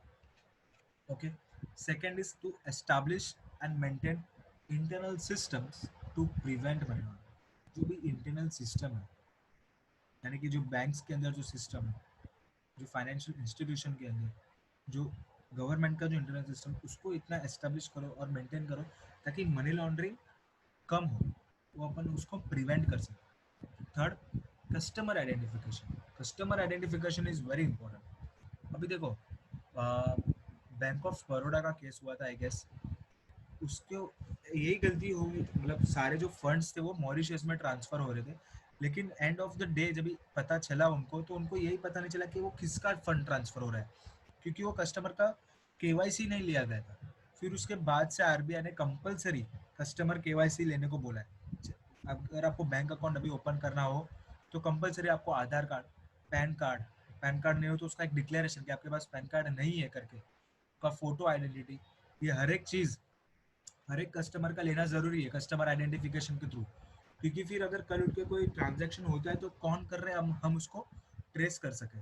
ठीक है, कस्टमर आइडेंटिफिकेशन बोला है हर एक बैंक को कंपलसरी, फाइनेंशियल इंस्टीट्यूशन को, कस्टमर का केवाईसी आपको लेना ही है। आधार कार्ड है, पैन कार्ड है, फोटो आईडी प्रूफ है, उसका एड्रेस प्रूफ है, एवरीथिंग।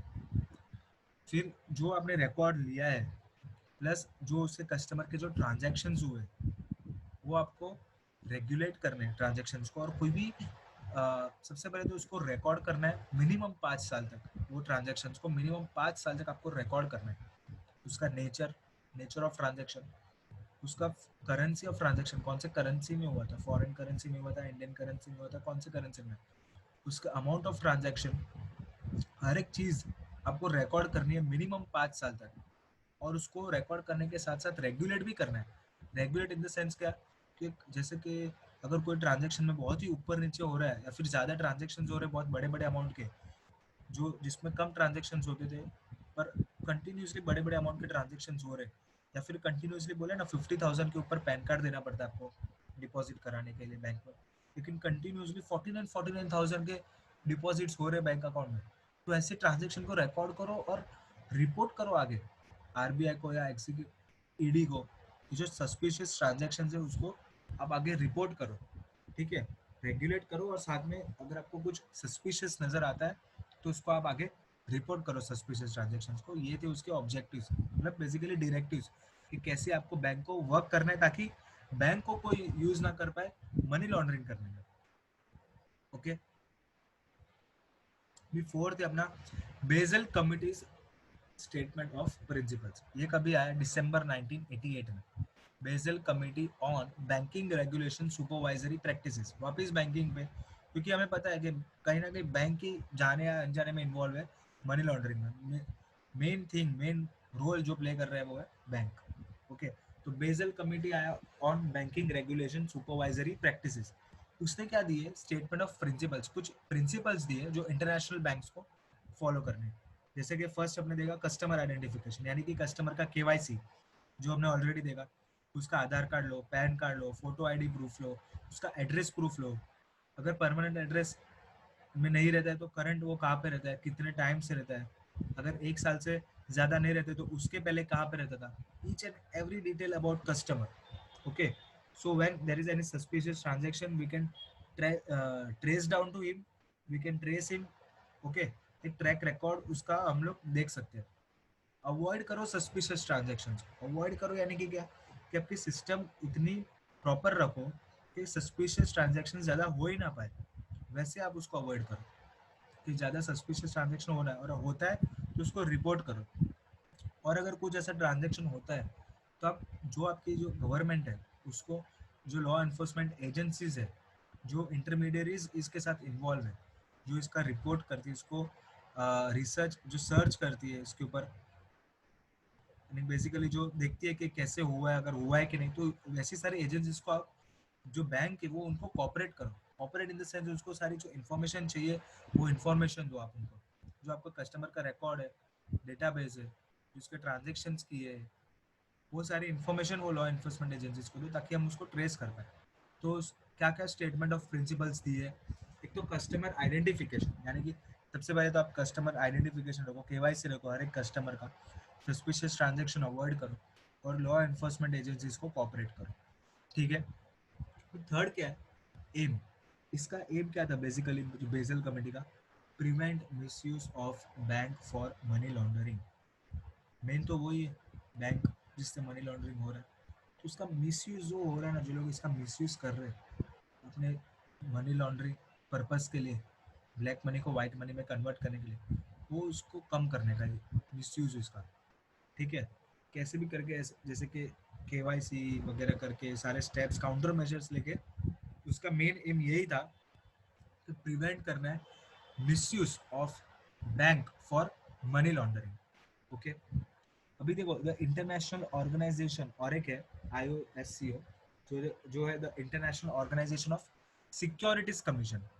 सिक्योरिटीज कमीशन यानी कि क्या, जो सिक्योरिटीज में डील करता है, शेयर्स, बॉन्ड्स, डिबेंचर्स वगैरह। ओके, तो सिक्योरिटीज में डील करते हैं, तो उसने अक्टूबर 1992 में मनी लॉन्ड्रिंग जो सिक्योरिटीज में के थ्रू हो रहा था, जो शेयर मार्केट में हो रहा था, उसको कब करने के लिए उसने इंटरनेशनल ऑर्गेनाइजेशन फॉर्म किया ऑफ सिक्योरिटीज कमीशन इन अक्टूबर 1992, जो मनी लॉन्ड्रिंग कॉम्बैट करेगा सिक्योरिटीज में और फ्यूचर मार्केट। जो फ्यूचर मार्केट होता है जहाँ पे F and futures and options का जो गेम प्ले होता है बेसिकली, तो उसको मनी लॉन्ड्रिंग कब करने के लिए ये IOSCO एक ऑर्गेनाइजेशन एस्टेब्लिश करी है। जैसे कि अब देखेंगे सिक्योरिटीज में तो जो इनसाइडर ट्रेडिंग करके जो होता है, फॉर एग्जांपल समझो मैं कोई कंपनी का कंपनी सेक्रेटरी हूँ और मेरा CFO से अच्छा रिलेशन है, तो और मुझे कुछ पता है कि समझो कल क्वार्टरली रिपोर्ट आने वाला है, तो प्रॉफिट में है या लॉस में है कंपनी, तो अगर मुझे समझो मेरा CFO से अच्छा रिलेशन है तो मुझे पता है, लेकिन मैं अभी वो शेयर में डील नहीं कर पाऊंगा ना। अगर मैंने शेयर में डील किया तो it will be like I am N insider, तो मुझे पता है कि क्या होने वाला है, तो मेरे पे केस आ सकता है। तो मैं क्या करूँगा कि मेरा फ्रेंड का फ्रेंड, उसको बोलूँगा कि भाई काम कर, तू तेरे अकाउंट में इतने के शेयर्स ले ले मेरे, मैं तेरे को कैश दे देता हूँ, और फिर कल आप होगा फिर इतने में बेचना, जो प्रॉफिट होगा फिर वो मेरे को दे देना, मैं उसको तेरे को तेरा तेरा कुछ गुड लक कर लूँगा। तो ऐसे इनसाइडर ट्रेडिंग होता है बेसिकली। जो इनसाइडर होता है वो किसी और से ट्रेड करवा लेता है या फिर वो खुद भी ट्रेड कर लेता है, कभी कभी ट्रेस नहीं हो पाता, कभी कभी वो बच जाता है वैसे। तो ये सब चीज़ को कब करने के लिए एक ऑर्गेनाइजेशन एस्टेब्लिश करी गई, सिक्योरिटीज कमीशन। ओके, एक इनसाइडर ट्रेडिंग और फ्यूचर मार्केट्स में जो भी होता था, सिक्योरिटीज और फ्यूचर मार्केट में मनी लॉन्ड्रिंग, उसको प्रिवेंट करने के लिए। फिफ्थ अपना मेन है the financial action task force, FATF। This is a very important answer, please note down this, मतलब आप प्लीज देख लेना, बहुत ही इंपॉर्टेंट आंसर है। सब जो G7 समिट जो हर साल ये जो जी समिट होता है, G7 समिट, जो 7 कंट्रीज जो साथ में आती है, तो जो G7 समिट हुआ था 1989 में, यानी कि हमने देखा 1988 में वीना कन्वेंशन आया, तो वो लोग ने जो समिट हुआ था उसमें FATF को एस्टेब्लिश किया। तो established by G7 summit in 1989। 9 में जो एस्टेब्लिश हुआ था G7 समिट में, एक पूरा टास्क फोर्स एस्टेब्लिश किया था जो मनी लॉन्ड्रिंग से लड़ेगा। उसके ऊपर देखेगा कि भाई कैसे मनी लॉन्ड्रिंग हो रहा है कोई कंट्री में, आप उसका मेंबर स्टेट हो, मेंबर कंट्री हो आप उसमें, तो आपके कंट्री में कैसे मनी लॉन्ड्रिंग हो रहा है वो देखेगा, आपको बताएगा कि ऐसे मनी लॉन्ड्रिंग होता है, फिर आपको स्टेप्स देगा कि आप ऐसे उसको प्रिवेंट कर सकते हो, ऐसे उसके साथ बच सकते हो। फिर हर बार आपको अपडेट करेगा कि क्या क्या नए तरीके से मनी लॉन्ड्रिंग आपके कंट्री में हो रहे हैं। ठीक है, तो उसके ऑब्जेक्टिव्स करिए सबसे, इसको क्या, एफएटीएफ को क्या बोलते थे, एक inter governmental body. Inter governmental body यानी कि बेसिकली इंटरनेशनल लेवल पे जो होता था वो इंटर गवर्नमेंटल बॉडी था। और या तो उसको ऐसे भी बोल सकते हैं पॉलिसी मेकिंग बॉडी, क्योंकि उसको बनाया इसलिए गया था ताकि वो अपनी पॉलिसीज दे सके, अपने रिकमेंडेशंस दे सके। ठीक है, तो ये एफएटीएफ का ऑब्जेक्टिव क्या था, तो combat money laundering, terrorism financing and control proliferation of weapons of mass destruction। proliferation क्या है, यानी कि जो यूज बढ़ रहा है, इंक्रीजिंग यूज हो रहा है जो वेपन्स का मास, जो बड़े बड़े वेपन्स का जो मास डिस्ट्रक्शन एक साथ फैला सकते हैं, जैसे कि एटॉमिक बॉम्ब हो गया, टैंक्स हो गया, बड़े बड़े राइफल्स हो गए, कुछ भी हो गया, बॉम्ब्स हो गए, है ना, एक साथ। कभी कभी मुंबई में जो बॉम्ब प्लांट वगैरह होते हैं वो सब मतलब ब्लैक मनी के वजह से आते हैं, मनी लॉन्ड्रिंग की वजह से ही आते हैं, ब्लैक मार्केट से मिलते हैं। तो ये जब चीज को कर्व करने के लिए जो उसका फर्स्ट ऑब्जेक्टिव था वो था combat money laundering, terrorism financing and and control increasing use of weapons of mass destruction. Okay, second उसका था to implement measures to prevent use of financial systems by criminals. Again वही, हमें पता है कि bank is an important role, role play, जो role play करता है मनी लॉन्ड्रिंग होने में, चाहे वो नोइंगली हो या अनोइंगली हो। Bank is N very important institution या फिर फाइनेंशियल सिस्टम बेसिकली, या फिर कोई एनबीएफसी, उसको मेजर्स लो ताकि अब कोई भी जो क्रिमिनल है वो उसको यूज ना करे अपने मनी लॉन्ड्रिंग पर्पस के, to implement measures to prevent use of financial systems by criminals. ये उसका सेकंड ऑब्जेक्टिव था। Third objective, to establish series of recommendation and update them from time to time। Series of recommendation establish करना यानी कि countries को, जो उसके member countries है उसको रेकमेंड करना कि हाउ टू काउंटर इट, क्या काउंटर मेजर्स आप लो ताकि आप मनी लॉन्ड्रिंग को कॉम्बैट कर सको, उसको प्रिवेंट कर सको। फिर नए नए जो तरीके से मनी लॉन्ड्रिंग आपके कंट्री में हो रहा है वो देखेगा कैसे हो रहा है, फिर आपको बताएगा कि ये नए तरीके से हो रहा है, अभी आप इसको ऐसे काउंटर करो। ठीक है, वो बेसिकली अपडेट करेगा अपने रिकमेंडेशंस को। देखो ये लोग अपने रिकमेंड के साथ आएंगे कुछ, ठीक है, मनी लॉन्ड्रिंग को कॉम्बैट करने के लिए। तो जो लोग मनी लॉन्ड्रिंग ऑलरेडी कर रहे हैं वो लोग भी एक स्टेप ऊपर जाएंगे, है ना। वो लोग ऐसा नहीं है कि अचानक से रुक जाएंगे एकदम, है ना, वो लोग भी एक स्टेप ऊपर जाएंगे कि हाँ इसको, अभी ये जो नया पॉलिसी है उसको ऐसे बैंड करके हम लोग कर सकते हैं। तो वो लोग को पता चलेगा कि हाँ नहीं, अभी ये लोग ऐसा कर रहे हैं, हम लोग ने तो नया कुछ स्टेप लिया लेकिन उसके भी वो लोग मनी लॉन्ड्रिंग फिर भी कर रहे हैं, तो वापिस उसको अपडेट करना पड़ेगा। तो वैसे एक तो पहले रिकमेंडेशन दो और उसको फिर अपडेट करते रहो time to time, to establish series of recommendation and update them from time to time.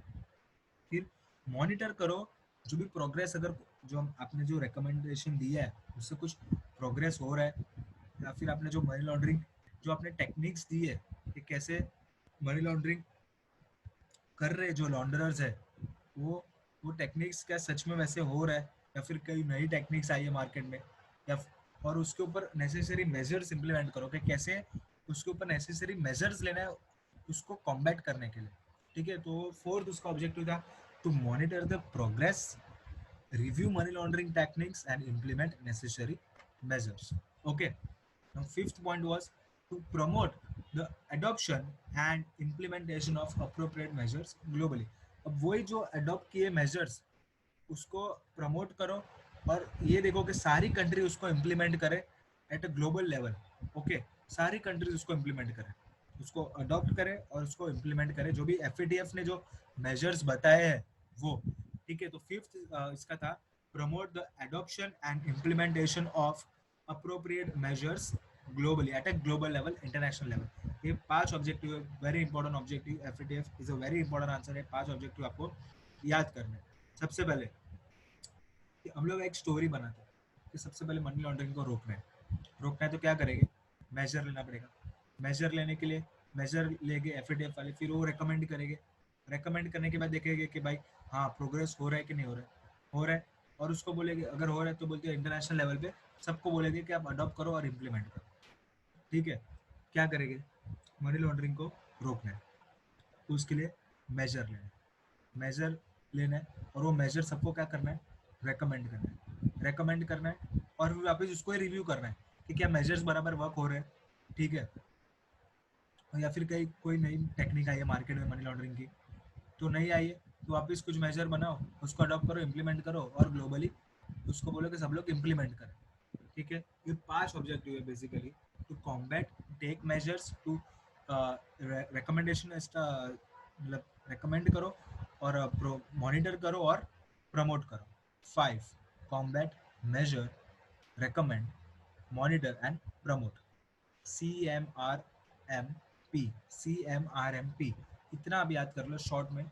CMRMP, combat, measure, recommend, combat, measure, recommend, monitor and promote to combat money laundering, terrorism financing and control increasing use of weapons of mass destruction, to implement measures to prevent use of financial system by criminals, to establish series of recommendation and update them from time to time, to monitor the progress, review money laundering techniques and implement necessary measures, to promote the adoption and implementation of appropriate measures globally. That's it. These are the objectives of Financial Action Task Force. सबसे पहले तो establish किया गया था G7 summit में 1989 में। It is an inter governmental body, also it is a policy making body and this 5 are the objectives of it. And now we will see what are the FATF recommendations. उसका main काम है recommendation देना। उसने क्या क्या recommendation दिए जब से वो इस्टेब्लिश हुआ है, तब से देखो इस्टेब्लिश कभी हुआ है 1989 में, और 1990 में ही लेस देन 1 ईयर वो अपने 40 रिकमेंडेशंस लेकर आया था। तो एफएटीएफ रिकमेंडेशंस में फर्स्ट जो पहले सबसे पहले उसने 40 रिकमेंडेशंस लाए थे अप्रैल 1999 में। जो 40 रिकमेंडेशंस लाए थे उसमें क्या था, एक प्लान ऑफ एक्शन था जो चाहिए मनी लॉन्ड्रिंग फाइट करने के लिए। ठीक है, क्या क्या जो जो प्लान, क्या हम एक्शंस लेंगे, वो प्लान ऑफ एक्शन था needed to fight against money laundering. First it came with 40 recommendations. उसमें था plan of action needed to fight against money laundering. Second आया वो अक्टूबर 2001 में अगेन। अभी क्या हो रहा था, टेररिज्म फाइनेंसिंग एक बहुत बड़ा इशू हो गया था। तो वो लोग ने अपने मिशन में ही ले लिया कि टेररिज्म फाइनेंसिंग को कुछ भी करके कॉम्बैट करना है, प्रिवेंट करना है। तो अक्टूबर 2001 में 8 स्पेशल रिकमेंडेशंस लेकर आया जो सिर्फ और सिर्फ डील करेगा with issue of terrorist financing. कैसे टेररिस्ट फाइनेंसिंग कम करना है, कैसे प्रिवेंट करना है, कैसे उसका ट्रेस करना है कि कैसे वो एक्चुअली हो रहा है टेररिज्म फाइनेंसिंग। ओके, तो 8 स्पेशल रिकमेंडेशंस लेकर आया अक्टूबर 2001 में which deals with the issue of terrorist financing. और थर्ड अक्टूबर 2004 में वापस वो 9 और रिकमेंडेशन लेकर आया जिसमें दोनों था combat money laundering and terrorism financing, दोनों ही चीज का साथ में। यानी कि पहले जो 40 थे और अभी 9 थे, तो 40 + 9 टोटल 49 रिकमेंडेशन हो गए। तो बेसिकली हम ये देख रहे कि रिकमेंडेशन बार बार लेकर आया, पहले मनी लॉन्ड्रिंग फाइट करने के लिए, फिर टेररिज्म फाइनेंसिंग फाइट करने के लिए, फिर दोनों चीज के लिए। तो रिकमेंडेशन में ऐसा मतलब क्या रिकमेंडेशन देता था, एग्जैक्टली रिकमेंडेशन क्या देता था मनी लॉन्ड्रिंग को फाइट करने के लिए। तो these are some of the recommendations which FATF used to give to fight money laundering and terrorism financing. सबसे पहले तो बोल दिया कि मनी लॉन्ड्रिंग को एक क्रिमिनल ऑफेंस बना दो। अगर मनी लॉन्ड्रिंग किया है then you are guilty of offense, you are the person in default, you will be आपको इम्प्रिजनमेंट हो सकता है, साथ में साथ आपको फाइन हो सकता है, आपको confiscation of proceeds of crime हो सकता है। तो सबसे पहले मनी लॉन्ड्रिंग को एक क्रिमिनल ऑफेंस बना दिया ताकि वो लोग कोई करे ही नहीं, और करे तो उसको सजा होगी। सेकेंड, रिपोर्ट करो सस्पिशियस ट्रांजेक्शन। बैंक को स्ट्रिक्टली बोला कि अगर कोई सस्पिशियस ट्रांजेक्शन है, कंटिन्यूस 49,000 के डिपॉजिट्स, बड़े बड़े अमाउंट के ट्रांजेक्शन्स, ट्रांसफर्स कंटिन्यूस, तो उसको रिपोर्ट करो। Third, confiscation of proceeds of crime, ये जैसे कि हमने बोला कि अगर कोई भी क्राइम किया है और उससे जो पैसा मिला है या फिर वो पैसे से अगर कुछ प्रॉपर्टी ले गई है और वैल्यू ऑफ सच प्रॉपर्टी, उसको कॉन्फिस्केट करो। कंपलसरी जो गवर्नमेंट है वो उसको कॉन्फिस्केट कर लेगी, अपने सेंट्रल गवर्नमेंट उसको ले लेगी, उसको वापस नहीं मिलेगा। Fourth, declare money laundering and extraditable offence. Extraditable यानी कि अब वही एक्स्ट्राडिशन जो हम लोग ने देखा कि अगर हम लोग का यहाँ का विजय माल्या भाग के आपके इधर आया तो हम लोग को वापस दो, नीरव मोदी आपके इधर भाग कर आया तो हम लोग को वापस दो, ये मनी लॉन्ड्रिंग करके गए तो हम लोग को वापस दो, तभी हम उसको पकड़ पाएंगे। वरना people will be encourage to do money laundering, यहाँ पे मनी लॉन्ड्रिंग करके भाग जाएंगे दूसरे कंट्री में और हम लोग उसको कभी कुछ कर नहीं पाएंगे, तो क्या मतलब होगा। तो declare money laundering and extraditable offence, वो एक्स्ट्राडिटेबल ऑफेंस है। अगर किसी का कोई कंट्री का accused has ran away to another country, then that country should release him, hand over him, surrender him to that country in which he is accused of the frauds or the charges or the crimes on him. Okay, to declare money laundering an extraditable offense. Fifth, promoting international cooperation in investigation. जैसा कि हम लोग ने देखा कि ये money laundering है, जो भी countries with week economic system, जहाँ पे बहुत ज़्यादा मेजर्स नहीं लिए जाते ये सब मनी लॉन्ड्रिंग को प्रिवेंट करने के लिए, तो वहाँ पे मनी लॉन्ड्रिंग सबसे ज़्यादा होती है। तो अगर वहाँ पे हो रही है तो वहाँ की कंट्री को हमें सपोर्ट करना चाहिए, प्रमोट करना चाहिए। अगर कोई अक्यूज है उसके ऊपर इन्वेस्टिगेशन चालू है, so that country should cooperate with us, and each and every country should cooperate with each and every other country for the purpose of investigation. So that's the promoting of international cooperation in investigation. ये सारे उसके recommendations थे FATF के, तभी money laundering कम होगा। Sixth, control proliferation of use of weapons of mass destruction। जो weapons of mass destruction है उसका जो उसको ट्रैक करो, कहाँ से हो रहा है, कहाँ से उसका फाइनेंसिंग हो रहा है, कहाँ से उसका मैन्युफैक्चरिंग, कहाँ से उसका सेल्स हो रहा है, इलीगल आर्म्स का सेल्स हो रहा है, वो हमें कंट्रोल करना है उसका यूज। ये जो बॉम्ब ब्लास्टिंग वगैरह होता है ना, bombs, see is it that easy to get a bomb? Bombs मिल जाना मतलब बॉम्ब्स फोड़ना इज वेरी बिग थिंग। मतलब बॉम्ब मतलब कितने बड़े लेवल पे फंडिंग हो रहा होगा, आप खाली इतना सोचो कि उसके पास इतना पैसा है कि उसने बॉम्ब तक खरीद लिया है, समझ रहा। और बॉम्ब उसने मतलब प्लान बना दिया कि बॉम्ब को प्लांट करना है, बॉम्ब फोड़ना है वगैरह। तो उसको आप ट्रैक डाउन करो कि आपकी कंट्री में कहाँ से ये चीज़ ज़्यादा हो रही है। अभी हम लोग देखते हैं यूपी बिहार में कितने सारे लोगों के पास ये कट्टा रहता है, कट्टा कितना इजीली मिल जाता है। तो वहाँ की सरकार को पता ही होगा ना कहीं तो कि कहाँ से हो रहा है ये। ऐसा तो नहीं है सरकार एकदम ब्लाइंड है, कानून अंधा है पर सरकार अंधा नहीं है, ये समझ लो आप। सरकार सब देखता है लेकिन कुछ बोलता नहीं। तो उसको कंट्रोल करो, proliferation of use of weapons of mass destruction. जो ट्रांसपेरेंसी है, ट्रांसपेरेंसी को बढ़ाओ। ट्रांसपेरेंट ईच एंड एवरी जो आपका है वो ट्रांसपेरेंट होना चाहिए आपका ट्रांजैक्शन। ऐसा नहीं कि कोई छुप के हो रहा है। आपको हर एक चीज़ का, जो कोई भी सिटीजन आपके कंट्री का कुछ भी ट्रांजेक्शन कर रहा है, कुछ भी परचेज कर रहा है प्रॉपर्टी, कुछ भी डील कर रहा है, अपनी इनकम इनकम टैक्स में कम बता रहा है, 2 लाख बता रहा है, लेकिन उसके पास 10 लाख की गाड़ी है, तो कैसे आई? गवर्नमेंट को पता नहीं चल सकता ये? There should be transparent system, right? तो ट्रांसपेरेंसी बढ़ाओ तभी आपको पता चलेगा कि मनी लॉन्ड्रिंग कैसे हो रहा है, आप उसको पकड़ पाओगे। करप्शन को कम करो, मेजर्स लो कि करप्शन कम हो। जो बोलते ना, ई गवर्नेंस लाओ ज़्यादा, क्योंकि जब तक ई गवर्नेंस नहीं आएगा तब तक government officials they will charge you, है ना, under the table, because even they are not getting a good pay यार।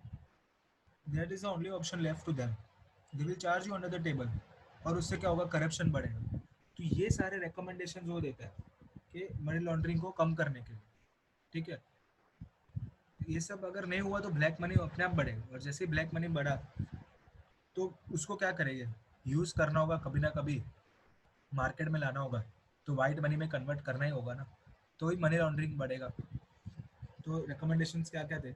Make money laundering a criminal offence, report suspicious transactions, confiscation of proceeds of crime, declare money laundering an extraditable offense, promoting international cooperation in investigation, control increasing or proliferation use of weapons of mass destruction, transparency, transparency बढ़ाओ, और corruption को कम करो, तो ही money laundering आपका कम होगा। अगर corruption कम नहीं हुआ, ब्लैक मनी का सर्कुलेशन बढ़ेगा मार्केट में। ब्लैक मनी को at the end white money में ही वो कन्वर्ट होने वाला है, क्योंकि कभी ना कभी तो उसको कोई ना कोई तो यूज़ करना चाहेगा। आज एक प्रॉपर्टी है, मैंने एक प्रॉपर्टी ली है, चलो 50-50 नहीं तो एटलीस्ट 70-30 का तो रेशियो चलता है। 70% मैं उसको वाइट में दूँ और 30% मैं उसको ब्लैक में दूंगा। अभी मैंने उसको, मेरा जो ब्लैक मनी है वो ट्रांसफर होके उसके पास गया, उसने आगे कोई फ्लैट लिया तो उसके पास जाएगा।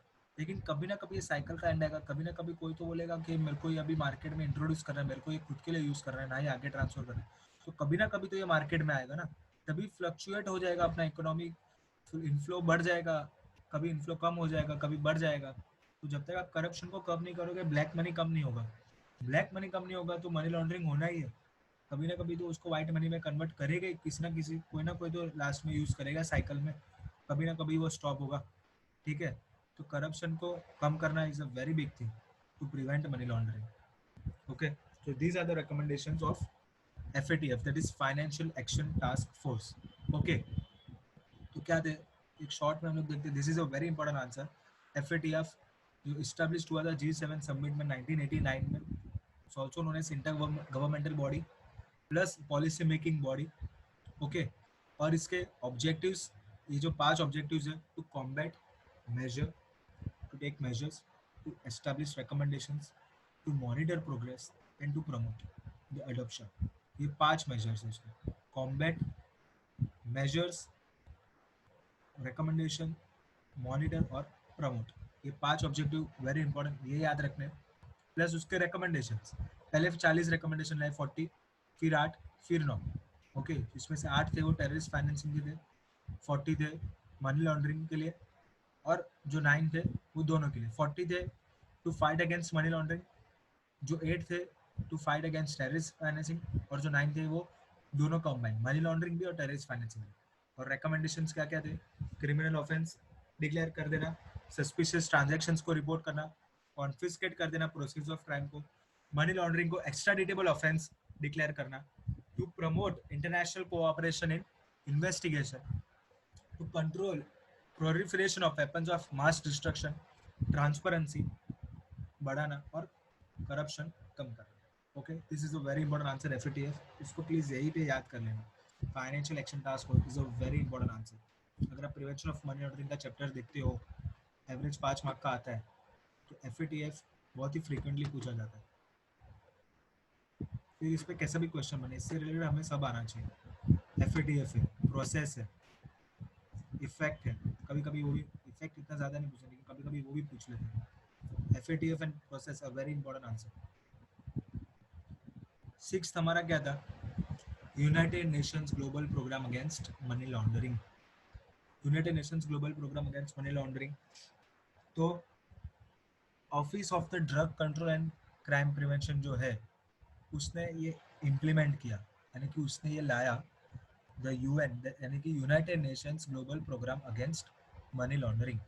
अब इसका क्या काम था, इसकी 3 एक्टिविटी थी, 3 एरियाज ऑफ एक्टिविटी। एक था टेक्निकल कोऑपरेशन, टेक्निकली कोऑपरेट करना, यानी कि अवेयरनेस बढ़ाना लोगों को मनी लॉन्ड्रिंग के बारे में।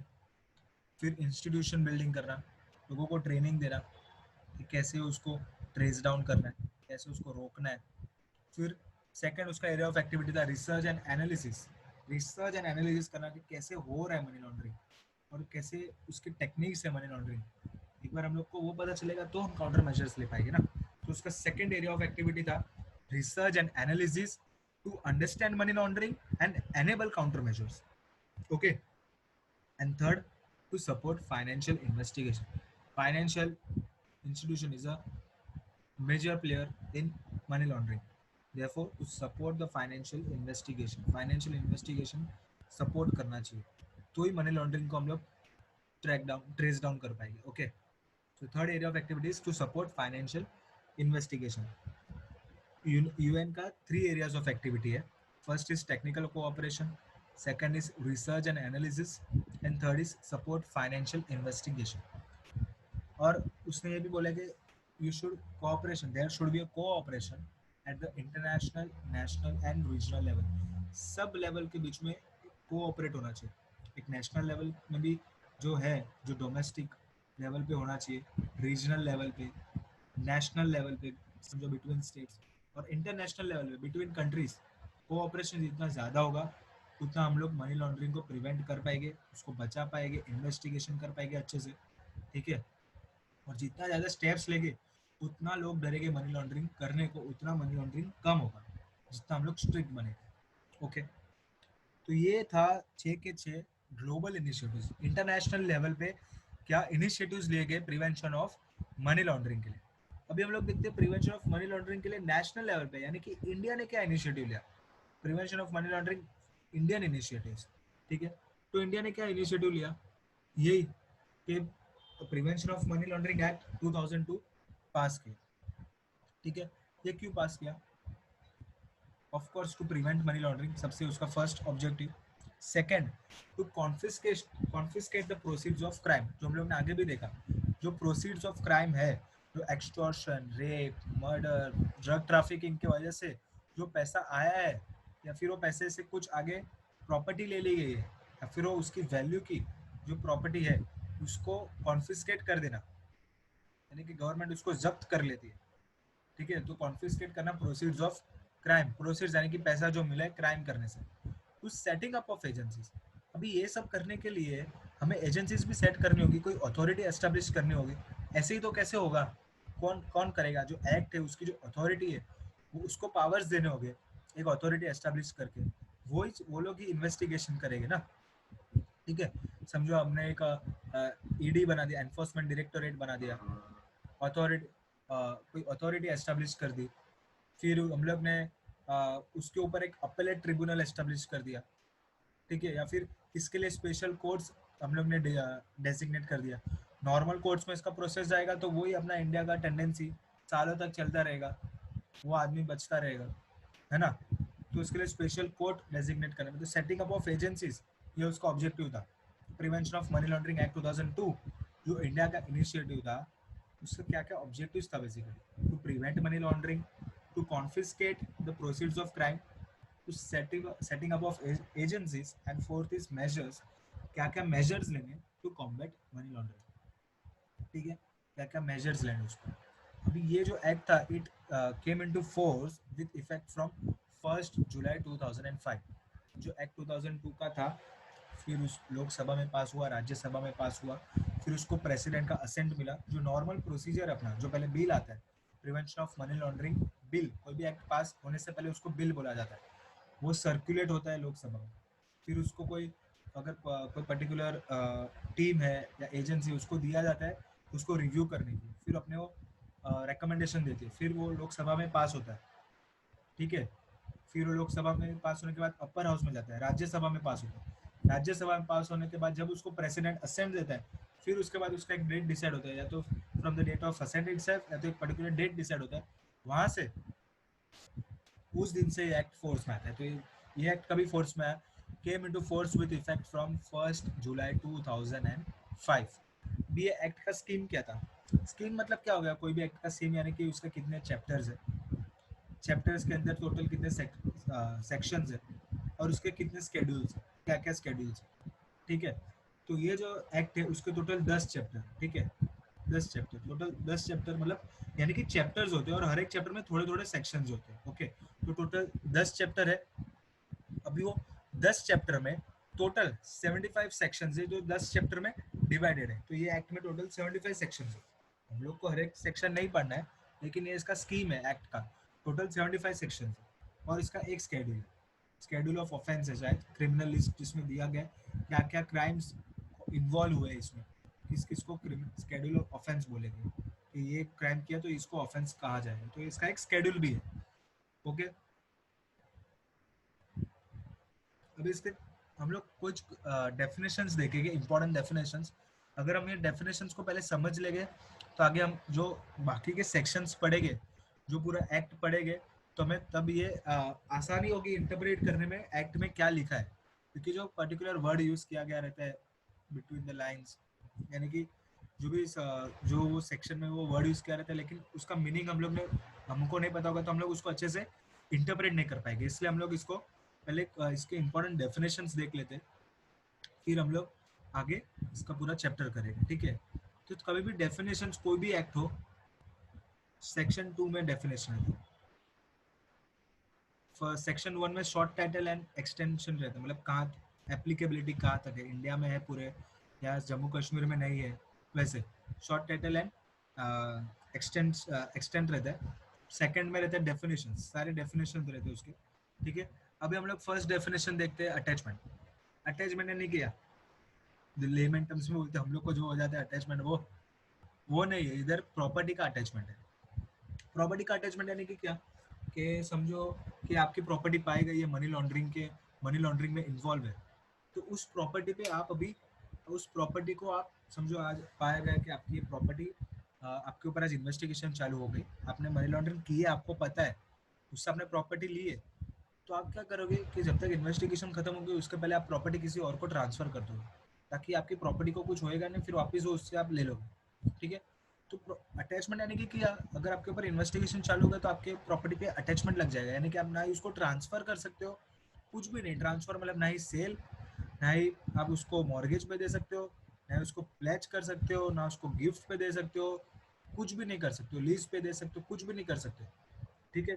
No any type of transfer, जैसे कि आपने ट्रांसफर ऑफ प्रॉपर्टी एक्ट में आपने जो ट्रांसफर का डेफिनेशन देखा होगा, ठीक है, कुछ भी नहीं कर सकते आप उसकी प्रॉपर्टी को, कुछ भी नहीं, नो ट्रांसफर, ना उसको कन्वर्ट कर सकते हो, यानी कि उसको किसी और चीज में आपको उसको कन्वर्शन भी नहीं कर सकते, ठीक है।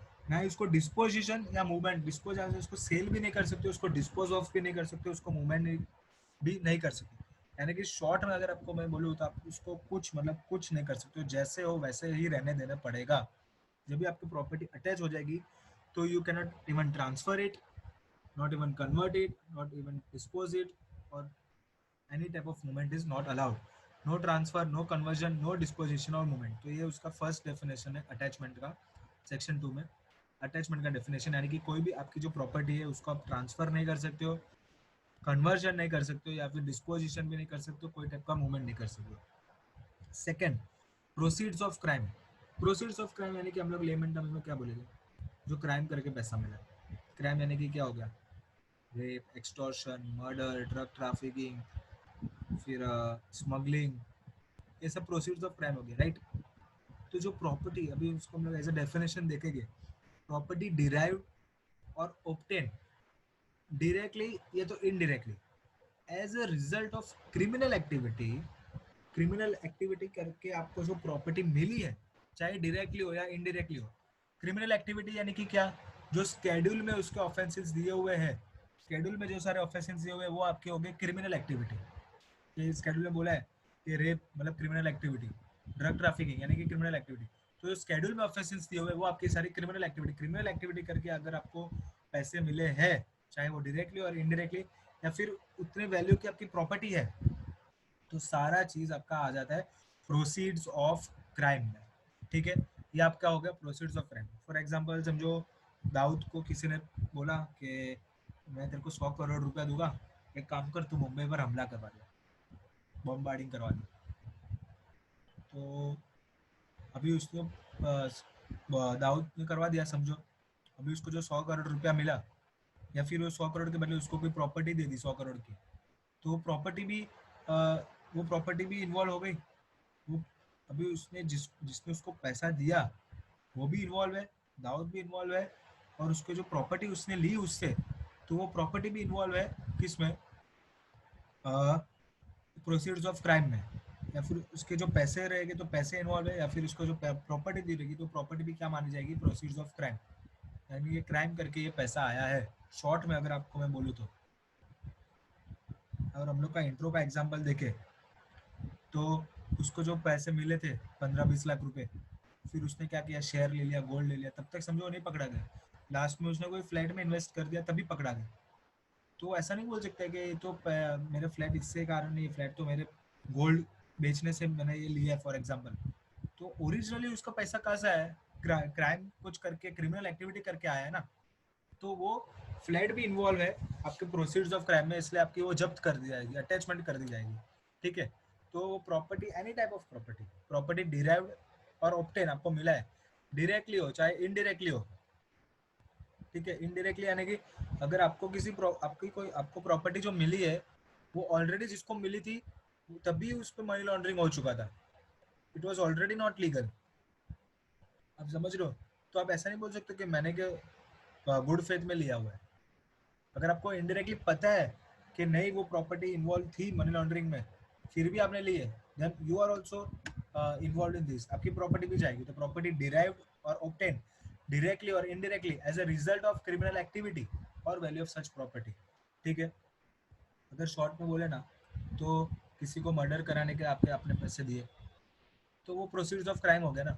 कोई भी क्राइम किया और उससे जो आपको पैसे मिले हैं वो है proceeds of crime. Okay. Third definition, property. Property का मतलब क्या है? एनी टाइप ऑफ प्रॉपर्टी, चाहे वो कॉर्पोरियल हो या इनकॉर्पोरियल। कॉर्पोरियल यानी कि क्या? जिसका फिजिकल एग्जिस्टेंस है। और इनकॉर्पोरियल यानी कि क्या? जिसका फिजिकल एग्जिस्टेंस नहीं। अभी समझो मैं क्रेडिटर हूँ, ओके, मेरा जो डेटर है वो उड़ गया है, इंसॉल्वेंट हो गया। अभी उसकी जो प्रॉपर्टीज है उसके ऊपर मेरा राइट है ना, right to claim my dues. तो उसको मैं क्या बोलूँगा? Incorporeal rights. मतलब मेरा इनकॉर्पोरियल प्रॉपर्टी है वो। ठीक है। To right to claim my dues from my debtor. Okay. तो ये चाहे वो असेट कोई भी टाइप का हो, प्रॉपर्टी यानी कि description asset of every type, whether corporeal और इनकॉर्पोरियल, मूवेबल या इमूवेबल, चाहे वो मूवेबल हो या इमूवेबल हो, चाहे वो टेंजिबल हो या इनटेंजिबल हो। इनटेंजिबल में गुडविल, पेटेंट, कॉपीराइट, कुछ भी। टेंजिबल में जो physical existence which we can see और फील इट। ओके। टेंजिबल हो चाहे इनटेंजिबल हो, in short property of every description, corporeal, whether it is corporeal or incorporeal, whether it is movable or immovable, whether it is tangible or intangible, property of every description यानी कि assets of every description is a property। फिर चाहे आपके पास कोई deed है या आपके पास instrument है जो बताता है कि आपकी कोई प्रॉपर्टी में आपका टाइटल है, प्रॉपर्टी में आपका राइट है कि ये प्रॉपर्टी में आपका नाम है, तो वो डीड भी इन्वॉल्व है प्रॉपर्टी में, वो इंस्ट्रूमेंट भी इन्वॉल्व है, या फिर आपका कोई टाइप का इंटरेस्ट है वो प्रॉपर्टी में, समझ रहे हो? तो वो प्रॉपर्टी भी इन्वॉल्व है, वो असेट भी इन्वॉल्व है प्रॉपर्टी में। यानी कि प्रॉपर्टी यानी कि every each and every kind of property. फिर वो चाहे किधर भी हो, इंडिया में हो या इंडिया के बाहर हो, दुनिया में किधर भी हो, तो वेर एवर लोकेटेड। अभी तो लोग, मैंने सुना कि किधर मार्स पे या तो मून मून पे जमीन मिल रही है ऑनलाइन, कुछ 7-10 हज़ार का स्टार्टिंग है। तो चाहे किधर भी लोकेटेड हो, या अर्थ पे हो या अर्थ के बाहर हो, wherever located, wherever, वो प्रॉपर्टी आपकी गिनी जाएगी। ओके। फिर फोर्थ है बेनिफिशियल ओनर का डेफिनेशन। बेनिफिशियल ओनर की क्या? अभी समझो मेरे को टैक्स ज़्यादा पे नहीं करना है, तो मैं क्या करूँगा है ना, प्रॉपर्टी जो मेरे को जो इनकम होती रहेगी ना, मैं एक शेल कंपनी यानी कि फेक कंपनी में इनकॉर्पोरेट कर दूंगा और वो कंपनी में सारी इनकम बताऊंगा। लेकिन क्या बताऊंगा कि सामने मेरा बहुत सारा लॉस हो गया है ना, अभी लॉस हो गया, इसकी वजह से मैं क्या है टैक्स कुछ पे नहीं कर पा रहा हूँ। ठीक है। मैं ऐसे फेक कंपनीज इनकॉर्पोरेट कर दूंगा, या तो मैं क्या करूँगा, इसकी इनकम ट्रांसफर कर दूंगा कोई और फेक कंपनी में, फिर उसकी ट्रांसफर कर दूंगा कोई और फेक कंपनी में, ऐसे घुमाता रहूंगा इनकम को। इस एक कंपनी की जो इनकम है उसको ट्रांसफर कर दूंगा कि किसी और कंपनी ने उससे लोन ले लिया, फिर तीसरे कंपनी ने उससे लोन ले लिया, फिर लास्ट में डिफॉल्ट हो गया। हालांकि सब पैसा मेरा ही है, ठीक है, लेकिन आखिर में बेनिफिशियल ओनर कौन है?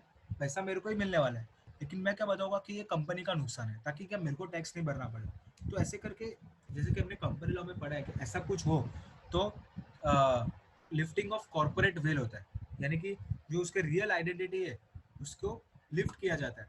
ठीक है। जो उसका अल्टीमेट ओनर है, जिसको अल्टीमेटली जिसको फायदा हो रहा है, ठीक है, तो वो बेनिफिशियल ओनर जो है एट लास्ट, जो छुपा रहा है, किसी और से ट्रांजेक्शन करवा रहा है कोई और पर्सन के नाम से, लेकिन पैसा उसका लगा हुआ है, ठीक है, तो वो हो गया बेनिफिशियल ओनर।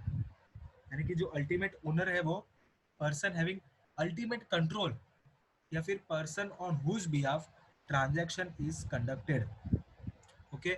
तो अल्टीमेट ओनर है वो पर्सन, अल्टीमेट जो ओनर है वो पर्सन, बेनिफिशियल ओनर में तीन है, देखो इसमें अल्टीमेट ओनर है वो पर्सन हैविंग अल्टीमेट कंट्रोल, या फिर जो इसका अल्टीमेट कंट्रोल है, या फिर person on whose behalf transaction is conducted. Okay. तो फोर्थ हो गया बेनिफिशियल ओनर। फिफ्थ क्या है? इंटरमीडियरी।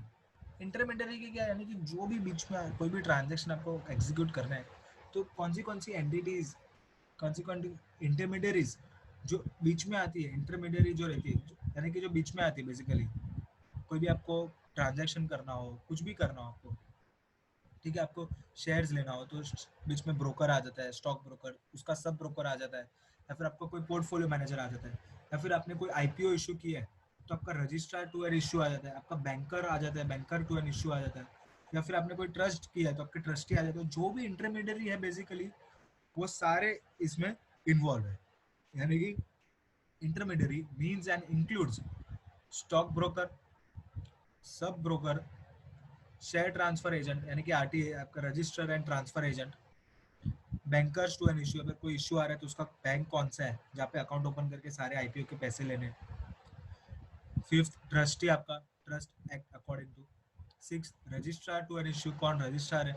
सेवेंथ आपका मर्चेंट बैंकर कौन है इशू में, जो इशू ला रहा है, जिसकी साइन, जिसका कंपलसरी साइन चाहिए मर्चेंट बैंकर के इशू लाने के लिए, तो आपका मर्चेंट बैंकर कौन है। आपका अंडर राइटर कौन है, यानी कि अगर आपका 90% या कि जो मिनिमम है, जितना सब्सक्रिप्शन होना चाहिए वो नहीं हुआ है, तो अगर कौन सी बैंक आपका शेयर्स ले लेगी, अंडर राइट करेगी, तो आपका अंडर राइटर कौन है, वो इंटरमीडियरी है।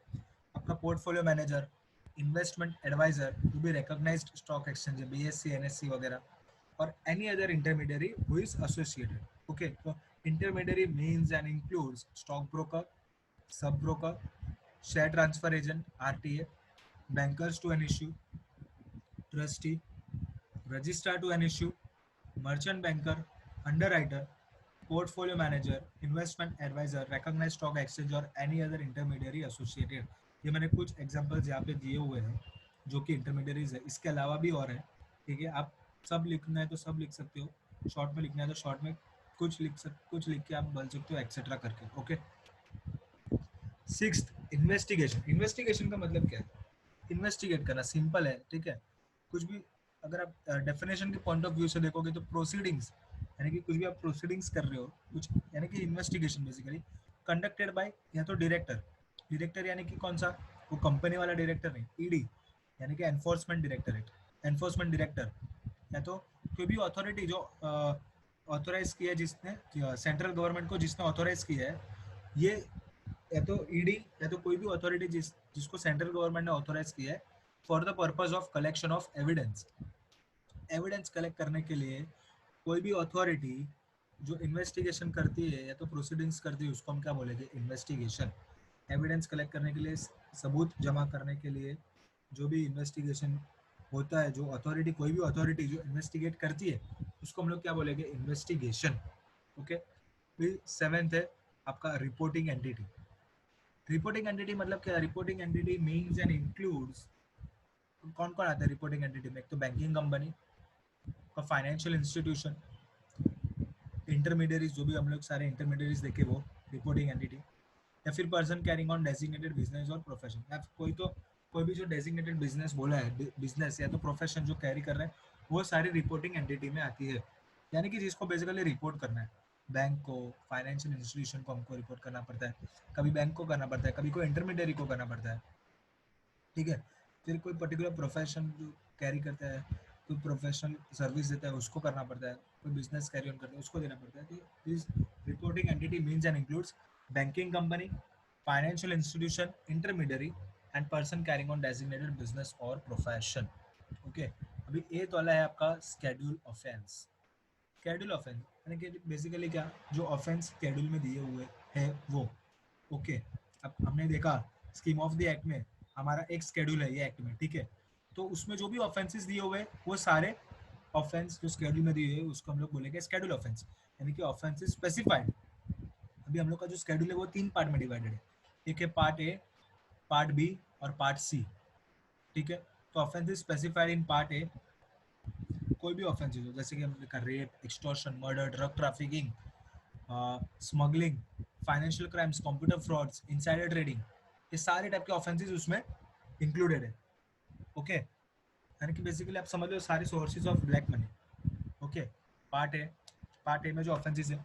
फिर पार्ट बी में, पार्ट बी में भी ऑफेंसेस है, लेकिन जिसका वैल्यू ऑफ ऑफेंस 1 करोड़ या उससे ज़्यादा है वो पार्ट बी में आएगा, ठीक है। और पार्ट सी में जो ऑफेंसेस है, ठीक है। तो offences specified in part A, part B and part C are the offences, मतलब शेड्यूल ऑफेंस जिसको हम बोलते हैं, ओके। नाइन्थ है हम लोग का स्पेशल कोर्ट। स्पेशल कोर्ट यानी कि क्या, जैसे कि हम लोग ने बोला कि setting up of agency is one of the objectives of prevention of money laundering act 2002, ठीक है, ताकि वो इन्वेस्टिगेशन इनिशिएट करके उसका कॉन्फिस्केट कर सके, ओके। तभी हम लोग उसके लिए समझो, अगर नॉर्मली हम लोग हमारा प्रोसीजर करेंगे, हाई कोर्ट में जाएंगे, नॉर्मल कोर्ट्स में जाएंगे, तो उसमें क्या मिलेगा हम लोग को, तारीख, तारीख पे तारीख। इसलिए हम लोग क्या करते हैं कि इसका स्पेशल, जैसे हम लोग देखते हैं यार, कंपनी लॉ में कोई भी कंपनी लॉ से रिलेटेड कोई भी केस होता है तो हम लोग किस में जाते हैं, नेशनल कंपनी लॉ ट्रिब्यूनल में जाते हैं, है ना।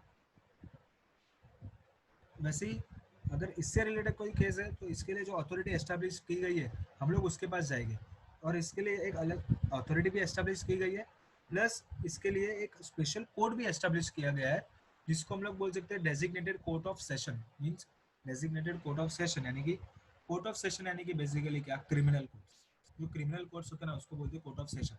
तो जो जो कोर्ट ऑफ सेशन इसके लिए डेजिग्नेट किए गए हैं वो इसके लिए स्पेशल कोर्ट हो गया। ये एक्ट के लिए जो कोर्ट ऑफ सेशन यानी कि जो क्रिमिनल कोर्ट डेजिग्नेट कर दिए गए हैं वो स्पेशल, वो इसके लिए स्पेशल कोर्ट में आ गए, ओके। स्पेशल कोर्ट यानी कि डेजिग्नेटेड कोर्ट ऑफ सेशन, और कोर्ट ऑफ सेशन यानी कि क्रिमिनल कोर्ट। बहुत सारे क्रिमिनल कोर्ट्स रहते हैं, उसमें से जिसको डेजिग्नेट किया है किसी किसी को कि आपको prevention of money laundering act का भी केस देखना है, उसको प्रायोरिटी पे लेना है, तो वो कोर्ट ये एक्ट के लिए स्पेशल कोर्ट है, ओके। बाकी डेफिनेशन है इसलिए आप शॉर्ट में समझ लो, ओके। ट्रांसफर, ट्रांसफर यानी कि हम लोग आपने देखा होगा ट्रांसफर ऑफ प्रॉपर्टी एक्ट 1882 में। ट्रांसफर यानी कि और ऑल टाइप्स ऑफ ट्रांसफर, चाहे आपने सेल किया हो, परचेज किया हो, मॉर्गेज पे दिया हो कोई इमूवेबल प्रॉपर्टी, गिरवी यानी कि अगर वो मूवेबल है तो उसको प्लेज बोलेंगे, या फिर आपने गिफ्ट दिया है, किसी को लोन दिया है, फिर कोई भी टाइप का ट्रांसफर, आपने सिर्फ उसको राइट दिया, right to like possession but not right to title, या फिर राइट टू टाइटल दिया है, तो फिर कोई और टाइप का राइट दिया, right to way, transfer of right, title, possession, lien, ये सारे टाइप के ट्रांसफर्स ट्रांसफर में इंक्लूडेड है, okay. Transfer includes sale, purchase, mortgage, pledge, gift, loan and other transfers of right, title, possession and lien, okay. These are the transfers included in prevention of money laundering act 2002. अभी 11th definition जो है आपका value. Value का मतलब कि हम लोग ने जैसे कि देखा प्रोसीड्स ऑफ क्राइम में, और value of such property, value उसको प्रॉपर्टी का कैसे डिराइव करने का, यानी कि उसका जो फेयर मार्केट वैल्यू है, जो उसका फेयर मार्केट वैल्यू है जब वो प्रॉपर्टी को अक्वायर किया गया था on the date of acquisition, उसका जो फेयर मार्केट वैल्यू है, अभी जो जब ये प्रॉपर्टी को अक्वायर किया गया था तभी उसका कितना वैल्यू था, तो उसका fair market value as on the date of acquisition, उसका जो फेयर मार्केट वैल्यू। और अब अगर हम डेट ऑफ एक्विजिशन उसका ट्रेस नहीं कर सकते, या तो डेट ऑफ एक्विजिशन ट्रेस करना बहुत मुश्किल है, तो जब भी वो पजेस कर रहे हैं as on the date of possession उसका क्या फेयर मार्केट वैल्यू है, वो उसका वैल्यू कंसिडर होगा, ठीक है। Value means fair market value as on date of acquisition, या तो फिर date of acquisition is not available और not traceable, the counting of date of acquisition is not possible, तो डेट ऑफ पोजेशन, पोजेशन के दिन पे उसका क्या फेयर मार्केट वैल्यू बनता है वो उसको हम लोग वैल्यू बोलेंगे, ठीक है। अभी ये हमने सारे देखे डेफिनेशंस, ओके। अभी हम देखेंगे मनी लॉन्ड्रिंग बेसिकली क्या है, इसका ऑब्जेक्ट क्या है, इसका ऑब्जेक्ट क्या है, prevent money laundering. Money laundering को मैंने कुछ जो आंसर्स है, मतलब अगर आपको पूछा गया कि व्हाट इज मनी लॉन्ड्रिंग, आपको शॉर्ट में समझो 4-5 मार्क के लिए लिखना है, तो मैंने थोड़ा समराइज किया आपके लिए मनी लॉन्ड्रिंग, इसका ऑब्जेक्ट लिया और आगे 2-3 चीज़ लिए, तो वो अभी मैं आपको बता रहा हूँ ताकि आपको मनी लॉन्ड्रिंग पे कोई आंसर पूछे simple, money laundering short note for example 3 marks 4 marks, तो आप ये लिख सकते हो, ठीक है। तो सबसे पहले आप लिख सकते हो मनी लॉन्ड्रिंग का मतलब, है ना। फिर लिख सकते हो उसका ऑब्जेक्ट क्या, object of the act to prevent money laundering, of course confiscate the property derived और involve in money laundering. Confiscate का हम लोग ने मतलब समझा, कॉन्फिस्केट कर देना। Punish the people involve in money laundering, जो पीपल उसमें इन्वॉल्व है, जो लोग उसमें इन्वॉल्व है मनी लॉन्ड्रिंग में, उसको पनिश करना। तो कैसे करना? इम्प्रिजनमेंट देना, वो लोग को जेल में सलाखों के पीछे डालना, फाइन, फिर वो लोग को कॉन्फिस्केट कर देना, प्रोसीड्स ऑफ क्राइम। ये सब पनिशमेंट है। फिर उसका मीनिंग कि कन्वर्जन ऑफ ब्लैक और टेंटेड मनी इनटू व्हाइट और अनटेंटेड मनी। या तो हम लोग ऐसे बोल सकते हैं, criminal activity generates substantial profits and route the fund to safe havens.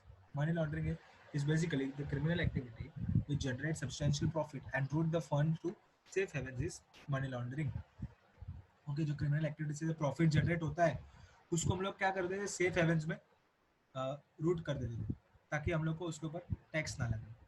ठीक है। फिर तीसरा है पर्सन इन डिफॉल्ट, या तो बोल सकते हैं पर्सन गिल्टी ऑफ ऑफेंस। किसको बोल सकते हैं कि हम लोग पर्सन गिल्टी ऑफ ऑफेंस के, हाँ ही इज गिल्टी, गिल्टी और नॉट गिल्टी, कैसे बोल सकते हैं हम लोग? तो वो सेक्शन 3 में दिया हुआ है कि person directly or indirectly or knowingly entering into transaction relating to proceeds of crime।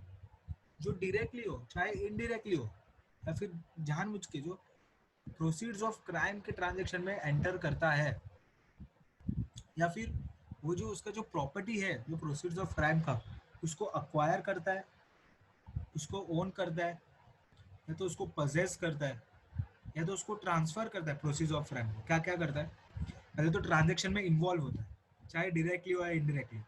फिर उसकी जो प्रॉपर्टी होती है जो प्रोसीड्स ऑफ क्राइम की, या तो जो प्रोसीड्स ऑफ क्राइम होता है उसको वो लेता है, रखता है, या तो किसी को ट्रांसफर करता है, अक्वायर, ओन, पजेस और ट्रांसफर, या तो सबसे मेन थिंग उसको छुपा के रखता है, कंसील्स प्रोसीड्स ऑफ क्राइम, छुपा के रखते हैं। समझो बहुत सारा ब्लैक मनी है, प्रोसीड्स ऑफ क्राइम है, उसने अपने घर पे छुपा के रखा, दीवारों में डाल दिया, वो बोलते ना ऊपर वो सीलिंग तोड़ देना, उसमें से पैसे निकलते, दीवारों में डाल दिया, तो उसको जो छुपा के रखता है, तो ये इसमें अगर इन्वॉल्व है पर्सन, तो he is guilty of offence, यानी कि हम बोल सकते हैं पर्सन इन डिफॉल्ट। ठीक है। अगर समझो अभी देखो, जब भी डिमोनेटाइजेशन आया था तो लोगों को बहुत सारा ब्लैक मनी था, ठीक है, लोगों के पास। We can literally see the video of person, मतलब वो लोग रात को कचरे के डब्बे में फेंक के जाते थे, मतलब समझो कितना ब्लैक मनी था मार्केट में, या फिर जलाने तक का वीडियो हम लोग ने देखा है। ठीक है। तो कुछ लोगों ने क्या किया, अभी मंदिर में डोनेशन देना तो अलाउड है ना, लेकिन तभी मंदिर वाले को बोल दिया गया था कि आप लोग अभी कोई बड़े अमाउंट का डोनेशन मत लेना, अभी ब्लैक मनी है मेरे पास। तो मैंने क्या किया कि समझो मेरे पास 100 करोड़ का ब्लैक मनी है, मैंने क्या किया, मंदिर था कोई बहुत बड़ा मंदिर, उसमें क्या किया मैंने ना, डोनेशन दे दिया, गुप्त दान। गुप्त दान बोलते ना, मेरा नाम भी कुछ मालूम ही नहीं पड़ेगा कि किससे पैसा है, गुप्त दान दे दिया 100 करोड़ का। अभी मंदिर वाले को थोड़ी ना कोई पूछेगा कहाँ से आया पैसा, वो लोगों को तो डोनेशन मिला है ना। अभी समझो कोई भंडार में डाल के चला गया, जस्ट एग्जाम्पल, तो गुप्त दान मिला। अभी मंदिर वाले को ऐसे तो पता है कि भाई किसने दिया है, समझ रहा आप? तो अभी मंदिर में मैंने गुप्त दान कर दिया 100 करोड़ का। फिर क्या किया, ये सब डिमोनेटाइजेशन का थोड़ा मामला ठंडा हो गया ना, उसके बाद क्या किया, अभी मेरा कॉन्ट्रैक्टर का काम है, बिल्डर हूँ मैं, बिल्डर। ठीक है, बिल्डिंगें बनाता हूँ बड़ी बड़ी, तो बहुत बड़ा बिल्डर हूँ मैं। तो मैंने, मंदिर वाले ने क्या किया, एक मेरे को ना छोटा सा प्रोजेक्ट दे दिया, ये समझो इधर एक छोटा सा बिल्डिंग बना दो, और थोड़ा साइड में गार्डन बना दो, और थोड़ा एक रास्ता अच्छा बना दो हम लोग के मंदिर के बाजू में, जिसका हम लोग आपको मतलब बोले ना, समझो 10 करोड़ का काम था फॉर एग्जाम्पल, मेरा 100 करोड़ बचा है, मैंने उनको बोला था मैं तुम लोग को 10% दूंगा, अगर मेरा 100 करोड़ बच गया तो 10% तुम्हारा, 10 करोड़। तो मैंने क्या किया, वो लोग ने मेरे को ये काम दे दिया बहुत बड़ा, जो मैंने कर दिया। अभी वो काम कितना था, समझो बहुत कम अमाउंट का था, 1-2 करोड़ का। अभी मैंने काम कर दिया 1-2 करोड़ का, वो लोग का काम हो गया, लेकिन वो लोग ने क्या बताया कि ये जो काम मेरे को दिया है वो 100 करोड़ रुपए का है। अभी किसी को क्या पता चलेगा कि भाई कितने का काम हुआ है, कितने का काम दिया है, कितने का होना चाहिए, समझ रहे हो? अभी ऐसे 2-3 काम दे दिए फॉर एग्जाम्पल, और 100 करोड़ समझो ना, 30-30-30 करोड़ करके बता दिया, या फिर 4 काम दे दिए और बोले 25-25-25 करोड़ करके मेरे को 4 काम दे दिए, और मेरे को वो लोग ने क्या किया, और मैंने छोटा मोटा काम कर दिया 1-2 करोड़ का, और वो लोग से क्या किया, 100 करोड़ रुपए ले लिया, यानी कि 10 करोड़ दे के 90 करोड़ रुपए ले लिया। तो यार मतलब मैंने क्या किया, नोइंगली मैं तो इन्वॉल्व हूँ ट्रांजेक्शन में, वो लोग भी इन्वॉल्व है, वो लोग पजेस कर रहे प्रोसीड्स ऑफ क्राइम को, या तो छुपा रहे हैं मेरे लिए पहले, फिर पजेस कर रहे हैं, फिर मेरे को ट्रांसफर कर रहे हैं, यानी कि जो भी इन्वॉल्व है इसमें, everyone is guilty, everyone is guilty of offence. everyone is a person in default. Directly या indirectly, knowingly entering into transaction related to proceeds of crime, या फिर उसको acquire कर दे, own, acquire, own, possess, transfers the proceeds of crime, या फिर conceals the proceeds of crime, तो उसको क्या बोलते हैं? guilty of offense. Person is guilty of offense, जो सेक्शन 3 में आता है. अभी अभी सेक्शन और एक आप चीज लिख सकते हो जब मनी लॉन्ड्रिंग का शॉर्ट नोट आता है, तो सेक्शन 4 यानी कि पनिशमेंट क्या है मनी लॉन्ड्रिंग का. आज के दिन का हमारा ये लास्ट टॉपिक है, इसके बाद हम लोग वाइंड ऑफ करें. ठीक है, पनिशमेंट ऑफ मनी लॉन्ड्रिंग. अभी मनी लॉन्ड्रिंग किया है तो उसको पनिशमेंट क्या करेंगे? जैसे कि हमने ऑब्जेक्ट्स में देखा, ऑब्जेक्टिव में, कि to punish the person involve in money laundering. तो क्या करेंगे? अगर समझो मनी लॉन्ड्रिंग में इन्वॉल्व है और वो ड्रग ट्रैफिकिंग में जो मनी लॉन्ड्रिंग हुआ था वो ड्रग ट्रैफिकिंग में था इन्वॉल्व, ड्रग ट्रैफिकिंग से मनी लॉन्ड्रिंग हुआ था, तो उसको 3 साल से लेके 10 साल तक का जेल की सजा हो सकती है. यानी कि अभी समझो रिया पकड़ी गई तो उसको 3 साल से लेकर 10 साल तक की जेल की सजा हो सकती है. अगर वो उसका मनी लॉन्ड्रिंग का भी केस आया तो ड्रग ट्रैफिकिंग के साथ साथ कि उसने सुशांत का पैसा वगैरह यूज किया था, है ना, अभी हम लोग देखते हैं न्यूज में, तो 3 साल से लेकर 10 साल तक की जेल की सजा प्लस फाइन उसके ऊपर आएगा कि हालांकि गुनाह किया है ना, तो फाइन तो उसको भरना ही पड़ेगा. इम्प्रिजमेंट और फाइन दोनों रहता है. और तीसरा, जो उसकी जो प्रॉपर्टी थी, जो उसने उससे पैसे कमाए रहेंगे मनी लॉन्ड्रिंग करके या तो ड्रग ट्रैफिकिंग करके, जो उसने पैसे कमाए होंगे उससे जो उसने उसकी प्रॉपर्टी ली थी. देखो हम लोग ने देखा था उसके बहुत सारी प्रॉपर्टीज बाहर आ रही थी कि इधर फ्लैट इधर फ्लैट, हालांकि उसने इतनी पिक्चर्स की भी नहीं है ना, उतनी उसकी सोर्सेज है, तो कहाँ से इतनी प्रॉपर्टी है उसके नाम में, है ना. तो सारी प्रॉपर्टीज यानी कि जो कॉन्फिस्केशन ऑफ जो प्रोसीड्स है उसके क्राइम के वो भी कॉन्फिस्केट हो जाएंगे. यानी कि सबसे पहले तो इम्प्रिजमेंट हो सकता है. अगर समझो नार्कोटिक्स ड्रग्स में और साइकोट्रॉपिक सब्सटेंसेस यानी कि ड्रग्स के ये सब में इन्वॉल्व है तो 3 से 10 साल तक की सजा.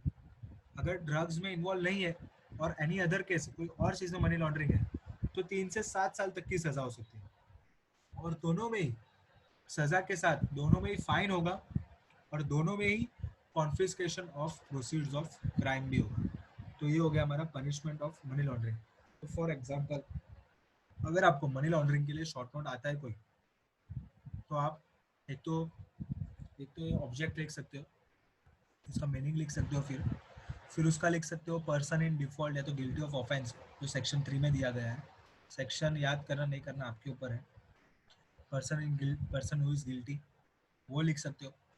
फिर पनिशमेंट ऑफ मनी लॉन्ड्रिंग यानी कि उसमें क्या पनिशमेंट होता है जो सेक्शन 4 में दिया गया है वो लिख सकते हो. तो अच्छा खासा आपका 4-5 मार्क का आंसर बन सकता है मनी लॉन्ड्रिंग के लिए. तो ये भी एक काइंड ऑफ इम्पोर्टेंट आंसर है, आपको याद कर लेना चाहिए. यानी कि समझो आपको कोई भी मनी लॉन्ड्रिंग का क्वेश्चन आता है, कभी भी हम लोग देखते हैं कोई भी XYZ क्वेश्चन आता है जिसके ऊपर हम ब्लैंक होते हैं, जो हम लोग ने नहीं पढ़ा रहता है बेसिकली, लेकिन वो हमें पता है कि ये जो क्वेश्चन है वो मनी लॉन्ड्रिंग चैप्टर से है, मनी लॉन्ड्रिंग वाले चैप्टर का कोई एक क्वेश्चन है, लेकिन अभी अभी हम लोग को वो क्वेश्चन का आंसर नहीं पता फॉर एग्जाम्पल, लेकिन मनी लॉन्ड्रिंग क्या है वो भी लिख दिया तो कुछ ना कुछ तो मार्क्स मिलेगा ना. तो ये आप याद करके लो मनी लॉन्ड्रिंग क्या है, शॉर्ट नोट में भी काम आएगा आपको, प्लस आपको कोई और क्वेश्चन में भी आप इसको इन्वॉल्व कर सकते हो. ठीक है, तो ये हो गया आपका मनी लॉन्ड्रिंग में ऑब्जेक्ट्स, उसका meaning, who is guilty of offence. ये मॉड्यूल में भी सेम दिया हुआ है, मनी लॉन्ड्रिंग के पार्ट में ही दिया हुआ है गिल्टी ऑफ ऑफेंस और punishment of money laundering. Okay, तो आज हम लोग ने बेसिकली क्या क्या पढ़ा. तो सबसे पहले हम लोग ने पढ़ा कि prevention of money laundering. Okay, तो उसका मतलब मनी लॉन्ड्रिंग का कि क्या है मनी लॉन्ड्रिंग बेसिकली. एक तो ब्लैक मनी को कन्वर्ट, हम लोग एक शॉर्ट रिकैप ले लेते हैं मनी लॉन्ड्रिंग को, मतलब आज हम लोग ने क्या क्या पढ़ा. ठीक है, मनी लॉन्ड्रिंग यानी कि सर क्या, प्रिवेंशन ऑफ ब्लैक मनी, अरे conversion of black money into white money, it is called money laundering. The process of conversion of black money into white money, it's called money laundering. Money laundering is the process of conversion of black or tainted money into white or untainted money is money laundering, also known as processing of criminal proceeds to disguise its illegal origin. ये हो गया अपना money laundering. सबसे पहले पढ़ा money laundering. फिर हम लोग ने पढ़ा ब्लैक मनी. ब्लैक मनी होता है क्या है, तो जो हम लोग इलीगल वे से कमाए, इलीगल तरीके से जिसके ऊपर हम लोग ने टैक्स पे नहीं किया वो ब्लैक मनी. और तीसरा जिसका सोर्स आइडेंटिफाई नहीं है, क्या क्या है, इलीगल वे से जो कमाए जिसके ऊपर टैक्स पे नहीं किया है, और तीसरा जिसका सोर्स आइडेंटिफाई नहीं है। ओके, फिर है sources of black money. Black money का सोर्सेज क्या क्या है, कहाँ कहाँ से ब्लैक मनी आ सकता है? तो terrorism, illegal arms sales, financial crimes, smuggling, drug trafficking, prostitution rings, insider trading, bribery, computer fraud, ये सब सोर्सेज से ब्लैक मनी आ सकते हैं। ओके, अभी process of money laundering very important answer है। Process of money laundering, process of money laundering में क्या है, तीन पार्ट्स है: तोड़ना, घुमाना और जोड़ना। तोड़ना, घुमाना और जोड़ना, यानी कि प्लेसमेंट, लेयरिंग एंड इंटीग्रेशन। साथ में बोलो तो रिवाइज हो जाएगा आपका। Process of money laundering is a very important answer. Okay, placement, layering and integration. Placement, layering and integration. Process of money laundering: placement, layering and integration. Placement यानी कि क्या, large amount divide into small parts and introduce into financial system. Layering, many in doing transaction after transaction, लेकिन transactions करने बहुत सारे, क्यों? To distance its origin from its source. Third, जोड़ना उसको, यानी कि उसको इन्वेस्ट करना, लास्ट में उसको जोड़ के एक जगह जमा करके रियल एस्टेट में इन्वेस्ट करना, या फिर कोई लग्जरी असेट्स में इन्वेस्ट करना, या फिर कोई बिजनेस वेंचर में इन्वेस्ट करना। Okay, placement, layering and integration. Okay, placement, layering and integration, process of money laundering. इसका एग्जैक्ट आंसर मैं आपको अभी ओरली याद करा रहा हूँ, इसके शॉर्ट में एग्जैक्ट आपको क्या लिखना है, कैसे लिखना है, उसके लिए आप एक बार आपके नोट्स या तो मॉड्यूल पढ़ लेना, तो आप अच्छे से उसको एक आंसर फॉर्म में लिख सकते हो। Okay, process of money laundering, placement, layering and integration, ये पढ़ा। उसके बाद हम लोग ने क्या पढ़ा, उसका क्या इम्पैक्ट है, impact of money laundering on development. क्या है? Short term impact, short term benefit है लेकिन लॉन्ग टर्म बेनिफिट नहीं है, लॉन्ग टर्म नेगेटिव इफेक्ट है एफडीआई पे। शॉर्ट टर्म के लिए एफडीआई बढ़ेगा, फॉरेन रिजर्व बढ़ेगा, फॉरेन इंडेंटेडनेस बढ़ेगा, बजट पॉलिसीज ईज होगी, लेकिन लॉन्ग टर्म के लिए इसका नेगेटिव इफेक्ट है, क्योंकि इसके ऊपर गवर्नमेंट का कोई कंट्रोल नहीं है, ना ही कोई रेगुलेशन है, ना ही कोई, और ओवरऑल इसका नेगेटिव इफेक्ट है एफडीआई के ऊपर। Okay, launderers will start controlling financial institutions, bank को कंट्रोल करने लगेंगे, फाइनेंशियल इंस्टीट्यूशन को कंट्रोल करने लगेंगे, और इस तरह लार्ज सेक्टर्स ऑफ इकोनॉमी को लॉन्डरर्स, यानी कि जो मनी लॉन्ड्रिंग करते हैं वो उसको कंट्रोल करने लगेंगे। फिर वो लोग क्या करेंगे, ब्राइब्स देंगे पब्लिक ऑफिशियल्स को और गवर्नमेंट को। ठीक है, इसका नेगेटिव इफेक्ट होगा इकोनॉमी पे, और धीरे धीरे मॉरल कम होगा, इकोनॉमिक स्टैंडर्ड कम होगा, सोशल रिलेशनशिप कम होगा, एथिक्स कम हो गए, डेमोक्रेटिक इंस्टीट्यूशन वीक हो जाएगा। ओके, ये था impact of money laundering on development. ये इम्पैक्ट को ओवरकम करने के लिए ग्लोबल लेवल पे क्या क्या इनिशिएटिव आए, तो वो है द वीना कन्वेंशन, फिर Council of Europe convention. 6 type के है: the Vienna convention, Council of Europe convention, European Union money laundering directive, Basel committees statement of principles, the financial action task force very important, FATF, और United Nations global programme against money laundering. Okay, एक एक चीज को detail में नहीं देखेंगे, directly जो important है, the financial action task force, FATF, ये कभी इस्टेब्लिश हुआ? G7 समिट में 1989 में इस्टेब्लिश हुआ। इसको इंटर इंटर गवर्नमेंटल बॉडी भी बोलते हैं, और इसको पॉलिसी मेकिंग बॉडी भी बोलते हैं। इसके क्या 5 ऑब्जेक्टिव्स है? कॉम्बैट, मेजर्स, रिकमेंडेशन, मॉनिटर और प्रमोट। क्या है? कॉम्बैट, मेजर, रिकमेंडेशन, मॉनिटर और promote. Combat, measure, recommendation, monitor and promote. Okay, आज अभी का भी याद कर लो, combat, measure, CMRMP, combat, measure, recommendation, monitor and promote, ये उसका ऑब्जेक्टिव है। फिर एफएटीएफ रिकमेंडेशन, क्या क्या उसने रिकमेंडेशन लाए? पहले 40 रिकमेंडेशन लाए मनी लॉन्ड्रिंग को फाइट करने के लिए, फिर 8 रिकमेंडेशन लाए, 8 रिकमेंडेशन टेररिस्ट फाइनेंसिंग को फाइट करने के लिए, और फिर 9 रिकमेंडेशन लाए, इसमें दोनों भी इंक्लूडेड है, मनी लॉन्ड्रिंग को फाइट करने के लिए और टेररिस्ट फाइनेंसिंग को फाइट करने के लिए। रिकमेंडेशन क्या क्या थे? मेक मनी लॉन्ड्रिंग अ क्रिमिनल ऑफेंस, क्रिमिनल ऑफेंस बना दो, सस्पिशियस ट्रांजेक्शन रिपोर्ट करो, कॉन्फिस्केट कर दो, एक्स्ट्राडिटेबल ऑफेंस कर दो, इन्वेस्टिगेशन में आप प्रमोट कोऑपरेट करो, फिर मास डिस्ट्रक्शन जो वेपन्स है उसका यूज कम करने का ट्राई करो, उसको प्रिवेंट करो, ट्रांसपेरेंसी बढ़ाओ, और सबसे मेन करप्शन कम करो। ये उसका रिकमेंडेशन है। फिर 6th है उसका United Nations global programme against money laundering. ये सब ग्लोबल इनिशिएटिव था। इंडिया ने क्या इनिशिएटिव लिया? पीएमएलए पास किया, PMLA, prevention of money laundering act 2002, जो प्रिवेंट करेगा, कॉन्फिस्केट करेगा, एजेंसी सेटअप करेगा और मेजर्स लाएगा मनी लॉन्ड्रिंग के लिए। ओके, इसके कभी इफेक्ट में आया 1 जुलाई 2005 से इफेक्ट में आया। क्या क्या करेगा एक बार वापिस बोलो। प्रिवेंट करेगा मनी लॉन्ड्रिंग को, कॉन्फिस्केट करेगा प्रोसीड्स ऑफ क्राइम को, सेटिंग अप ऑफ एजेंसीज करेगा, एजेंसीज सेटअप करेगा और मेजर्स लाएगा कॉम्बैट करने को, मनी लॉन्ड्रिंग कॉम्बैट करने के लिए। Okay, came into force with effect from जुलाई 1 जुलाई 2005। इसका क्या है स्कीम ऑफ द एक्ट? इसके टोटल 10 चैप्टर है, 10 चैप्टर है, 10 चैप्टर में मिला के टोटल 75 सेक्शंस है और एक स्केड्यूल है। ओके, 10 चैप्टर, 75 सेक्शन और एक स्केड्यूल। इसके इंपॉर्टेंट डेफिनेशंस: अटैचमेंट, प्रॉपर्टी को कुछ भी नहीं कर सकते, हाथ भी नहीं लगा सकते, no transfer, no conversion, no disposition, no movement. Proceeds of crime, property derived from criminal activity और वैल्यू ऑफ सच प्रॉपर्टी।